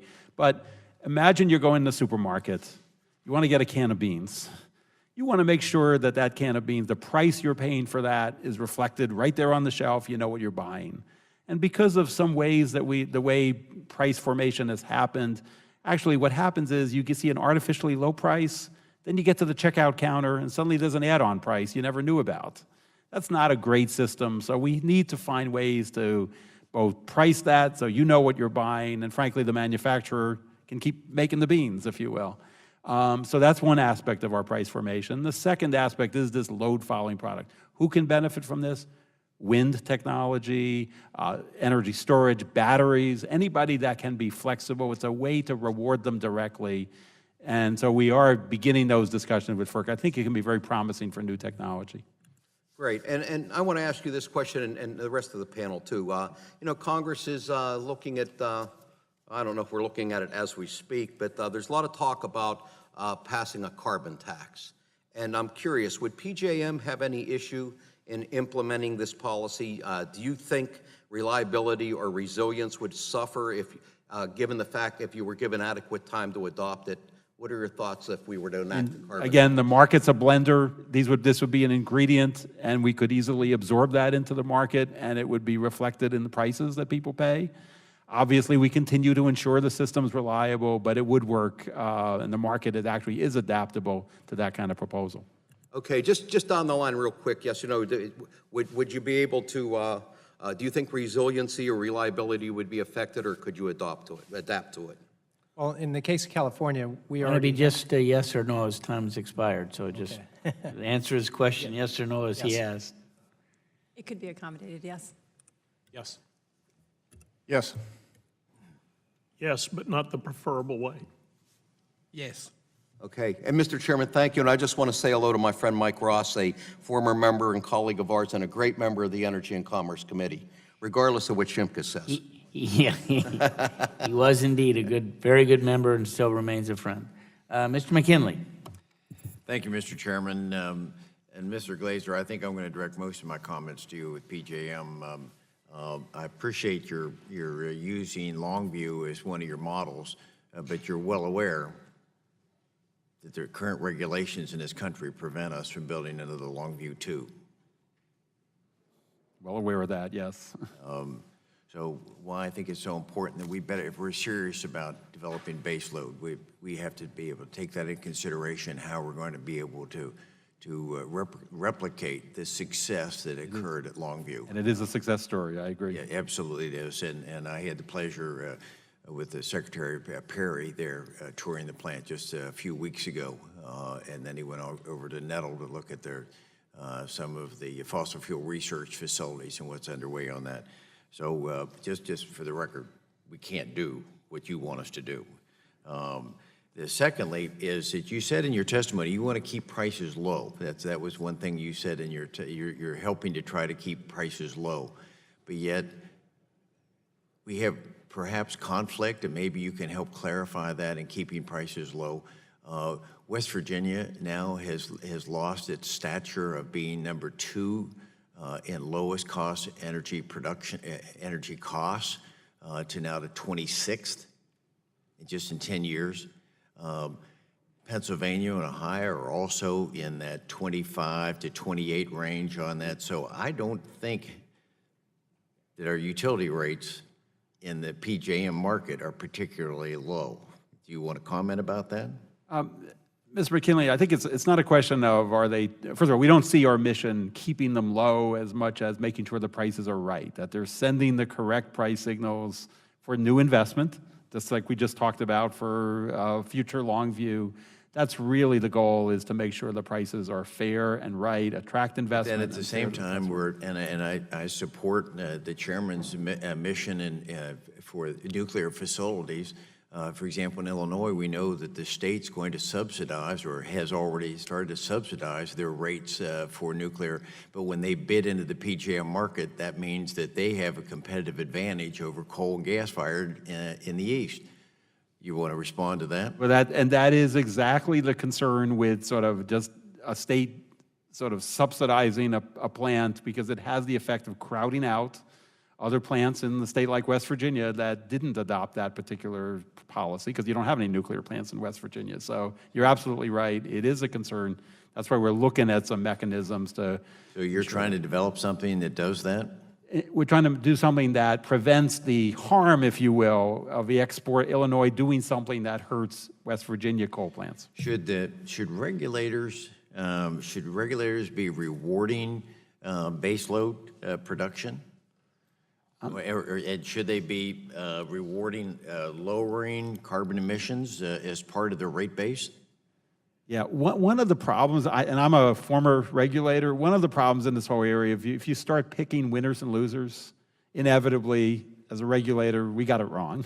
And then we just create stranded costs, or we create problems. Is that trying to protect our base load something that is subjective? What I'm saying, Mr. McKinley, is picking out particular power plants. I'm not trying to. Right, but in terms of a mix of resources, we agree, but the way to get at it is not to say I need X amount of coal, X amount of nuclear, X amount of gas, because who decides that question? To us, the best way to look at it is what are the reliability attributes of those? And frankly, our study, as Mr. Doyle pointed out, our study actually identified many reliability attributes of coal that are very valuable to it. I want to be very supportive of natural gas, because obviously the Marcellus and Utica, there are possibilities that come forth from that. But we look at that and we see during the polar vortex in 2014, we saw what happened. That they went from about $100 per megawatt hour up to, it went from the average of 30 up to $1,800 per megawatt hour during that polar vortex. What savings could we have had if we had been using base price back on coal and say coal, for example, coal and nuclear? Well, to be honest, we saw power plants that were not producing during the polar vortex. In some cases, were coal. In some cases, were gas. Overall, the extreme weather hit the entire fleet pretty hard. So we've actually changed our system to award that good performance of all those units, coal and natural gas, and that helps to moderate the fluctuations in the energy prices as well. I have 20 more questions, so I guess we'll have to... I'll be happy to follow up with you. Please, we would, yes. please. Thank you, Mr. Thank Chairman. you. Mr. Green. Thank you, Mr. Chairman, and thank you and our ranking member for holding this hearing, particularly after last week's hearing we had on electricity and power. Coming from Texas, I have to admit, when Ms. Whaley, your testimony said that our natural gas is 43%, followed by coal at 28% and wind at 15% and nuclear at 12%. Do you expect our base load to change? Are we seeing more wind power coming to the market? And by the way, everybody on the committee is used to us in Texas bragging. I was happy a number of years ago when the Public Utility Commission to get that wind power from West Texas to the Dallas-Fort Worth, San Antonio, Austin, and of course to the Houston market where I'm from, made a decision and spent, was it $5 billion? Yes, sir. Actually, it was a little bit more than that. About $6.9 billion was invested under the legislature's direction to really... To make sure that wind could get to the urban areas where the customers are. Correct. And so today we have about 14,400 megawatts of wind taking advantage of those CREZ lines. And actually in the queue of potential interest being shown is an additional 23,000 megawatts of wind. So we assume that will not all get built, but that interest in developing wind in Texas in the western region and the Panhandle continues. Since ERCOT's the only RTO in the nation that's not regulated by FERC, you offer a perspective. And what we're discussing today in your testimony, you mentioned Competitive Renewable Zone and Energy Zones, CREZ, was mandated by the state legislature. How has this program evolved since its inception, and do you believe it could be replicated across other RTOs present today? I don't know that I can offer comment to the other RTOs. They can probably add their own, but I do think that that certainty of having a resource like the CREZ lines built certainly has enabled the interest of wind to develop. It also is serving some of our industrial loads in West Texas associated with our natural gas and oil businesses, and it also is starting to show a value for the solar development that is beginning to grow in that western region as well.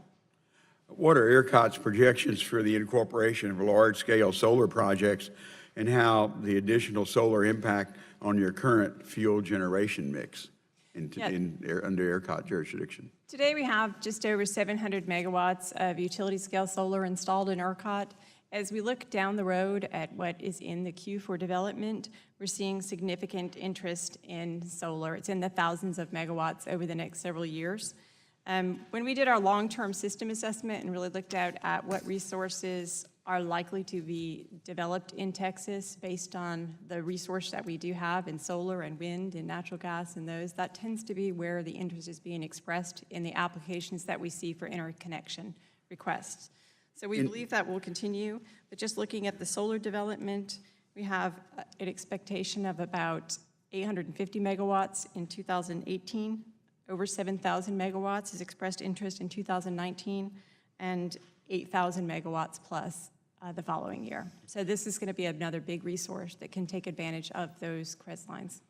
And so you see these numbers in your testimony shifting over the years, because solar is not part of it now, but there's growth in.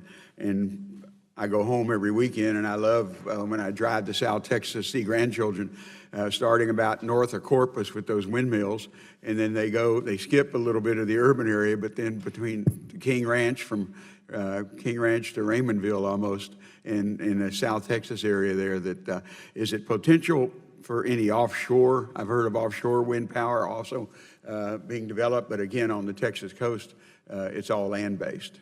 Yeah, it continues to be land-based, and the virtues of that southern and coastal wind that we have is that it tends to be there and available during the peak consumption hours in the afternoon. And so that resource development has really been valuable to our state. What's the difference in the wind power, say, in South Texas as compared to West Texas and the megawatts that they deliver? The actual installations in South and coastal Texas are quite a bit lower. I don't have those exact numbers, but I would say it's probably over in maybe 3,000 to 5,000 megawatts. Okay. I can certainly confirm those numbers for you, however. So the wind blows more in West Texas than it does in South Texas? Well, the wind blows predictably in South Texas, but it blows more in West Texas. Okay. Thank you, Mr. Chairman. Thank the gentleman for yielding back. Recognize Mr. Griffith. Thank you very much, Mr. Chairman. I appreciate it. As you may realize if you watch this committee very often, you've entered into the coal sector of this panel, starting with Mr. McKinley or Mr. Shimkus, and then Mr. McKinley, myself, and Mr. Johnson, and others. Coal-fueled power is still critical to our electrical supply. It provides about 30% of the power we use and is a workhorse that, if we don't kill it, is always available. It helps prop up intermittent wind and solar and uninterruptible natural gas without 100% firm guaranteed contract power sources. Yet, it's been under severe regulatory assault and victimized by generous subsidies, e.g. wind PTC and solar ITC, and mandates, e.g. state renewable portfolio standard requirements, offered to competing power sources. We've lost about 60,000 megawatts of coal generation over the last 5 years, and the remaining coal plants in competitive markets are very much at risk. And my understanding of how power markets work, and I want to clarify some of that if I'm wrong, but my understanding is that those generators don't get compensated for the resiliency they provide the grid. So it's a perfect storm for fuel-secure baseload generators like coal units, and each of the individual clouds in that storm is the result of a policy decision. Now, earlier, Mr. Glazier, you said something about rewarding those that are available, and I interpreted that as resiliency. So tell me how that works, because that ought to be helping my coal-fired plants. Thank you, Mr. Griffith. And we actually see this initiative as doing just that. It was sort of my supermarket analogy with the price of a can of beans, making sure that that price is, the full price is reflected in what you buy. And in the case of coal, to the extent it's providing a service to customers, ensuring that that's reflected in the price, absolutely. Well, I hope, and if you can give me some more information on that, I Sure. would appreciate it, and I hope Happy you'll to. continue with that, because when you start talking about resiliency, I don't think there's anything better than coal. I, too, have natural gas. I don't have as much as Mr. Shimkus or Mr. McKinley have, but it's important that we have a mix. Now, one of the other things that you said earlier that intrigued me when you were talking to Mr. McKinley about cost is you said, of course, we don't want to have stranded costs, but in my district alone, there have been several facilities that still had life that were shuttered because of regulations. And when those are shuttered and there is a stranded cost, isn't it the ratepayer that ends up picking up that cost in the long run? Well, and we I just need a yes or no because time's running. Yeah, and we moved to a market to try to not put it all on the backs of the customers, to be honest with you. Well, and I appreciate that, but I think it ends up pretty much on their backs, notwithstanding your good efforts. Right. Now, I got to get something straight because I don't understand. Okay. So when we had our previous hearing, the folks were talking about, the payment for self-supply and self-supply. And you're here today and you've got pictures of some self-supply facilities, and I think it's great, and we've got some great coal plants out there that are working on some of this type of stuff.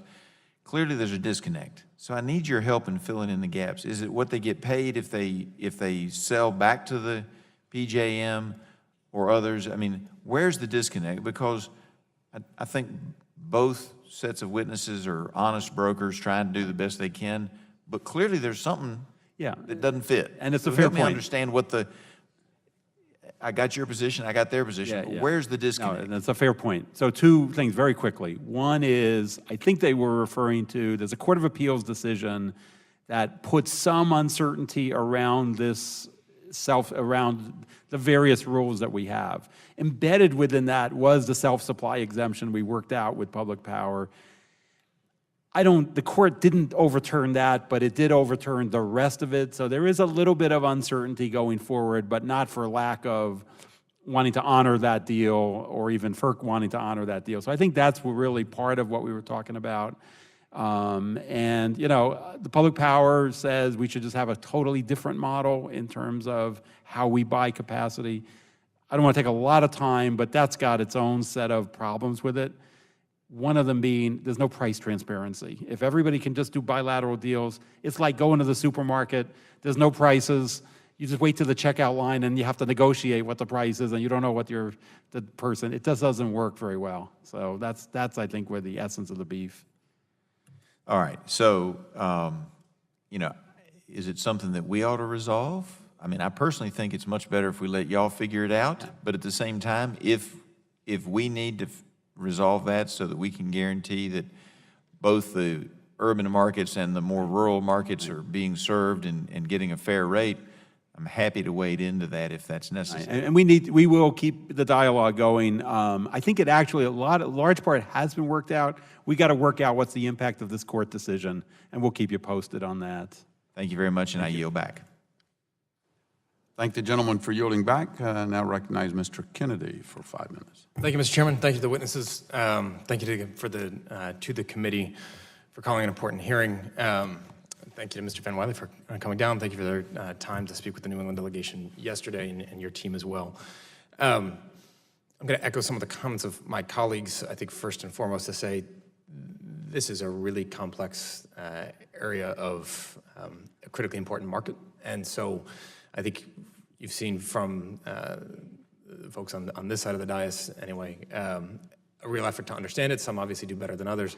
But in that, I haven't been around Congress too long, but I do know that the greater the complexity, the harder it is, one, to oversee, and the more likelihood is that incentives aren't perhaps structured quite as well as, or there's opportunities there for incentives to skew to folks that happen to know this industry really well, particularly if those that are overseeing it don't have that same degree of expertise.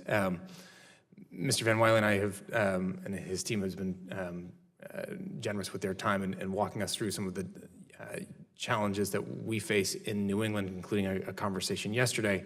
And I wanted to further engage in that conversation. ISO New England's been very effective at driving down those wholesale market rates to very low levels, and those prices have come down.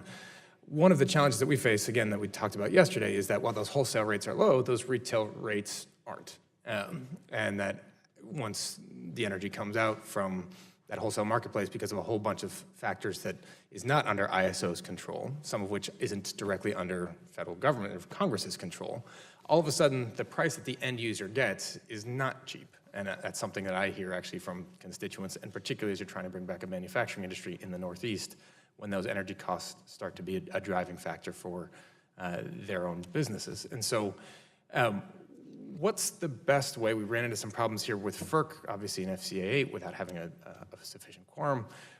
What's the best way, and do you have any suggestions, to ensure that there's some sort of, whether it's a public advocate or some way to make sure that the public has a way, a seat at the table, and some method to push back on a system, the price increase, because understanding that the wholesale rates are low, trying to explain this in a town hall, not all that productive from somebody that has tried and failed. And with due respect, it's not all that great to say, well, the wholesale rates are low, but they don't care what the wholesale rates are, they care what they're having to pay. So how do we get to a point where we can address some of these concerns where the public actually feels like they have a seat at the table to start? So yes, a great question. I would say that there are some well-established structures for the public to have a voice, both at the wholesale and at the retail level. So just to describe briefly what happens with the structure around the ISO, we're compelled to take every rule change through a stakeholder process. There are 6 sectors in that stakeholder process, one of which is end users. There's another sector for public power. So the public is represented right at the table when we're discussing all the market rule changes at the wholesale level. We also, several years ago, established something called the Consumer Liaison Group. And so that's a place where consumer advocates and the public can have a voice directly to the ISO as well.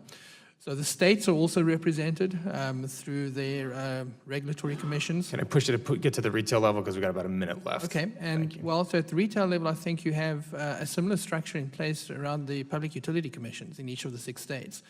So I think there are many opportunities for the public to engage in this discussion. I think the issue that you started this with, though, is the complexity. And so getting an understanding of how wholesale affects retail prices and what's in the retail price and what's been added in there, I think is a very daunting task for somebody who's uneducated. And be happy to talk more offline about how we can perhaps improve upon that. Well, I'd certainly appreciate it. As we look at the focus in 30 seconds, ISO's focus on reliability obviously stems from the reason for your work. The challenge then comes on that cost side if the issue on reliability ends up being, well, we can make it reliable at a certain price point where generators will come in and say, well, we're willing to enter this marketplace, but at a set price, where those prices then get passed along to consumers. And again, we've seen those wholesale rates come down, but at a retail level, that anger ends up getting channeled in certain levels. Town halls are a great place for that anger to get channeled. But there's a tension there that is going to break at some point, particularly given the resource-constrained environment that we might find ourselves in. So we'd love to continue the conversation, and sorry for going over. Thank you. Yield back. Thank the gentleman for yielding back. The chair will now recognize himself for 5 minutes. Mr. Glazier, in your testimony, you stated PJM is concerned about potential retirements of additional coal resources, and that the relevant question is how best to respond to that. You ask to have your feet held to the fire to devise market-based solutions to address these challenges. What can and should Congress do to play a role in this process? Anything else you'd like to expand on in relation to this issue? Thank you, Mr. Johnson, for that great question. Really is the subject, as we're going to look at what the future is, we've got to focus on this question of resilience. And part of resilience is who decides? Who decides what's a credible threat, and who decides, as many consumers argue, it's gold plating the system? Where's that balance? We need input from the federal government with that. We need oversight from this committee on those kind of questions. It's a whole new area for all of us. Okay. All right. Well, I thank you for that. Perhaps you've already touched on this next issue with some of your previous answers, but as you know, FERC began a stakeholder process to reform the process through which market prices are determined and paid back.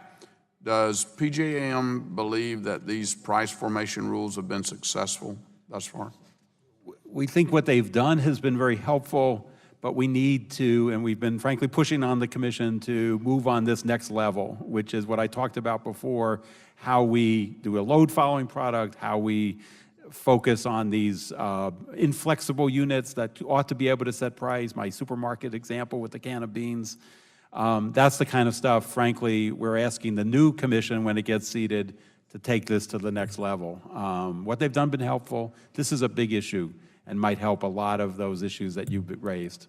Okay, all right. Well, what remaining areas of price formation reform are of greatest concern to your RTO? This one is probably the largest, which is, do we let these large block-loaded units, which in some cases are coal units or large natural gas units, could even be nuclear units, to set price? That's a very big issue. I think if we truly got our hands around that, it's not a panacea, but would help to take some of the pressure off this whole question about base load. So we're just beginning that dialogue, in fairness to FERC, but this committee's oversight over that would be appreciated.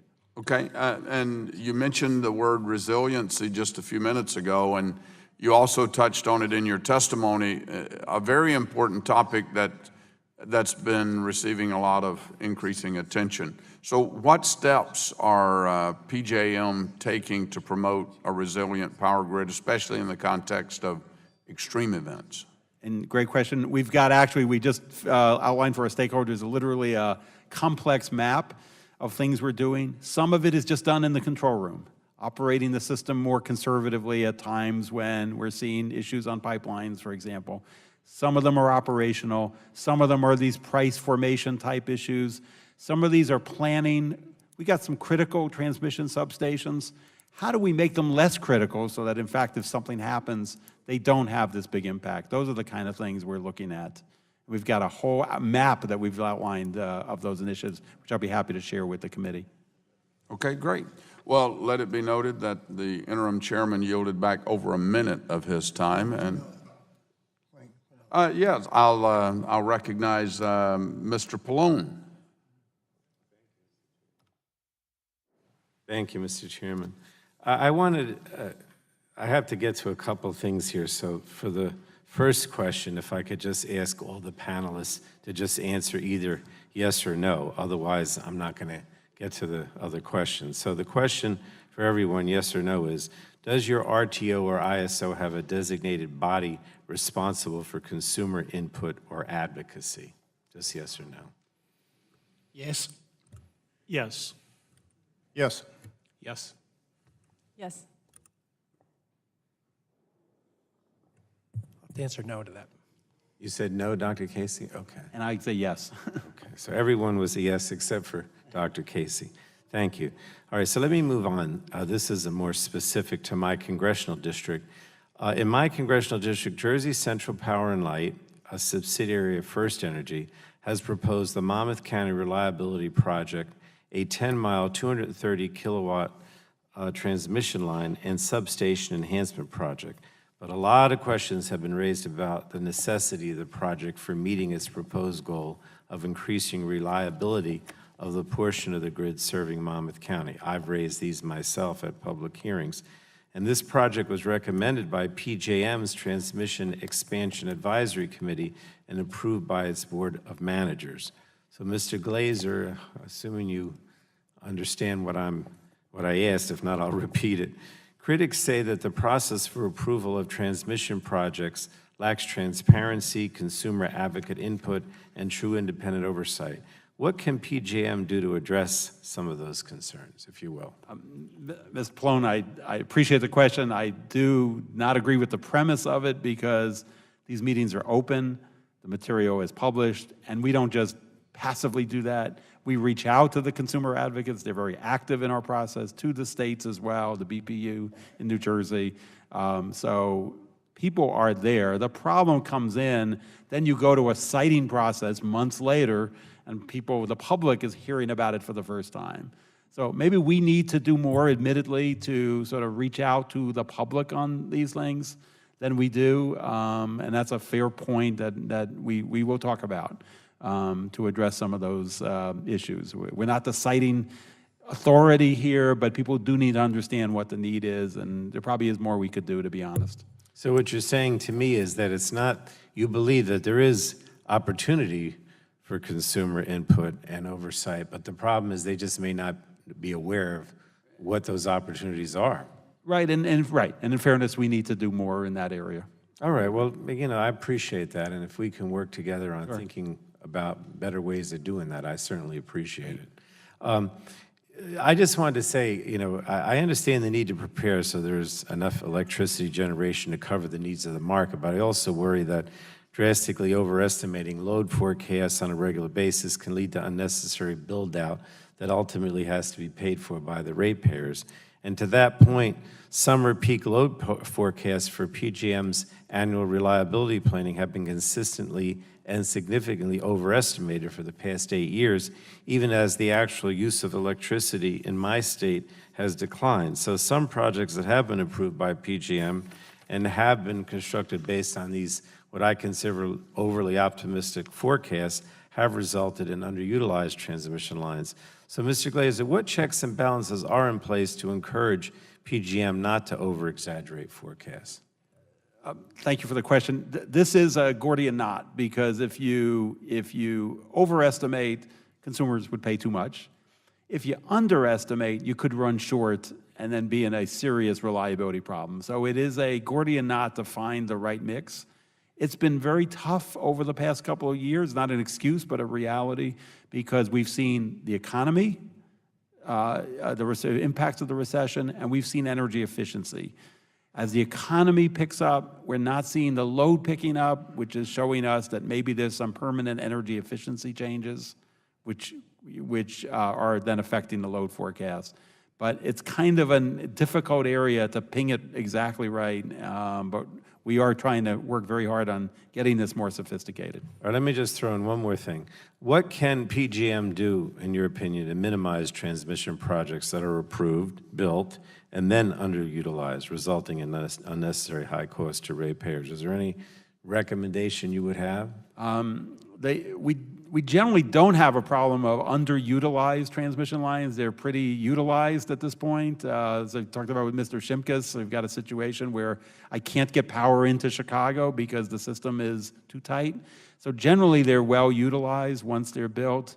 This whole question of, do you build it just in time, or do you look forward a little bit and predict, is a very tough one, because it takes a couple of years to get a transmission line built. So it is difficult.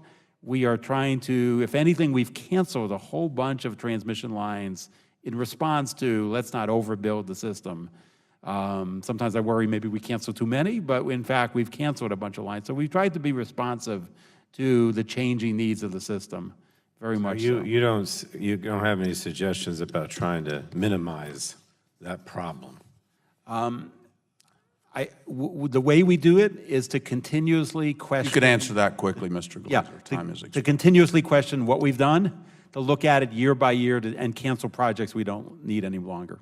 Thank the gentleman. Time has expired. Now recognize Mr. Flores from Texas. Thank the chairman. By the way, Mr. Chairman, I want to let you share the news with you that a member of this committee, Steve Scalise, has been released from the hospital, so we look forward to him joining us soon.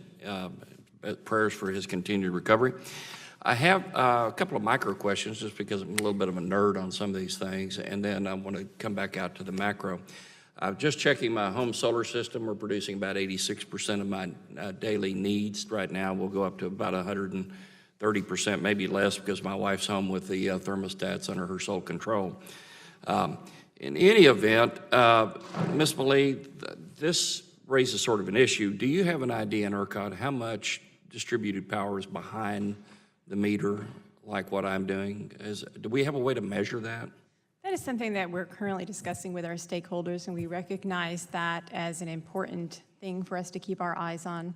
So really, with something like your rooftop solar, we have proposed in a white paper to the stakeholder community, market participants, that we start to talk about how we get a view of that, perhaps through aggregation. As the transmission operator and wholesale market operator, we don't really want to get down into the distribution system, but we do think it's important where they start to see a significant amount of that building up at a transmission load point, that there would be some visibility to come back to ERCOT. That's for our operational readiness as well as for our planning, not different than the conversation we just had about transmission resources. You know, we need to consider how we use that information in our transmission planning process. So at this time, we don't have a exact picture of how much is out there. There are some reports that are filed to the Public Utility Commission that do give us some insight into that. Okay. I was just curious because implied in your answer is that it does have an impact on distribution and reliability or dispatch and reliability. So that's sort of, I want to come out to just another level up.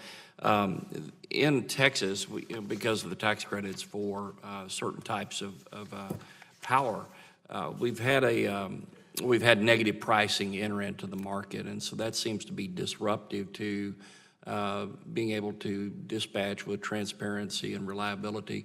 Can you tell us what the challenges are? Because this has to do with wind primarily and some solar. What's that done to your job? So I think the important thing to think about for our job as the people who are responsible to forecast and procure the resources that we believe are going to be needed to get through the day, as well as the ancillary services to close the gap between the load forecast and the operational difference in real time. What we have focused on is really the accuracy of forecasting. We've done a lot of work, especially with wind, to look at how accurate we can get that forecast. And considering where we are and looking at what that net load ramp potential is. So here's what might change based on where we currently are with wind, and here's where load's going, and trying to really focus in on that.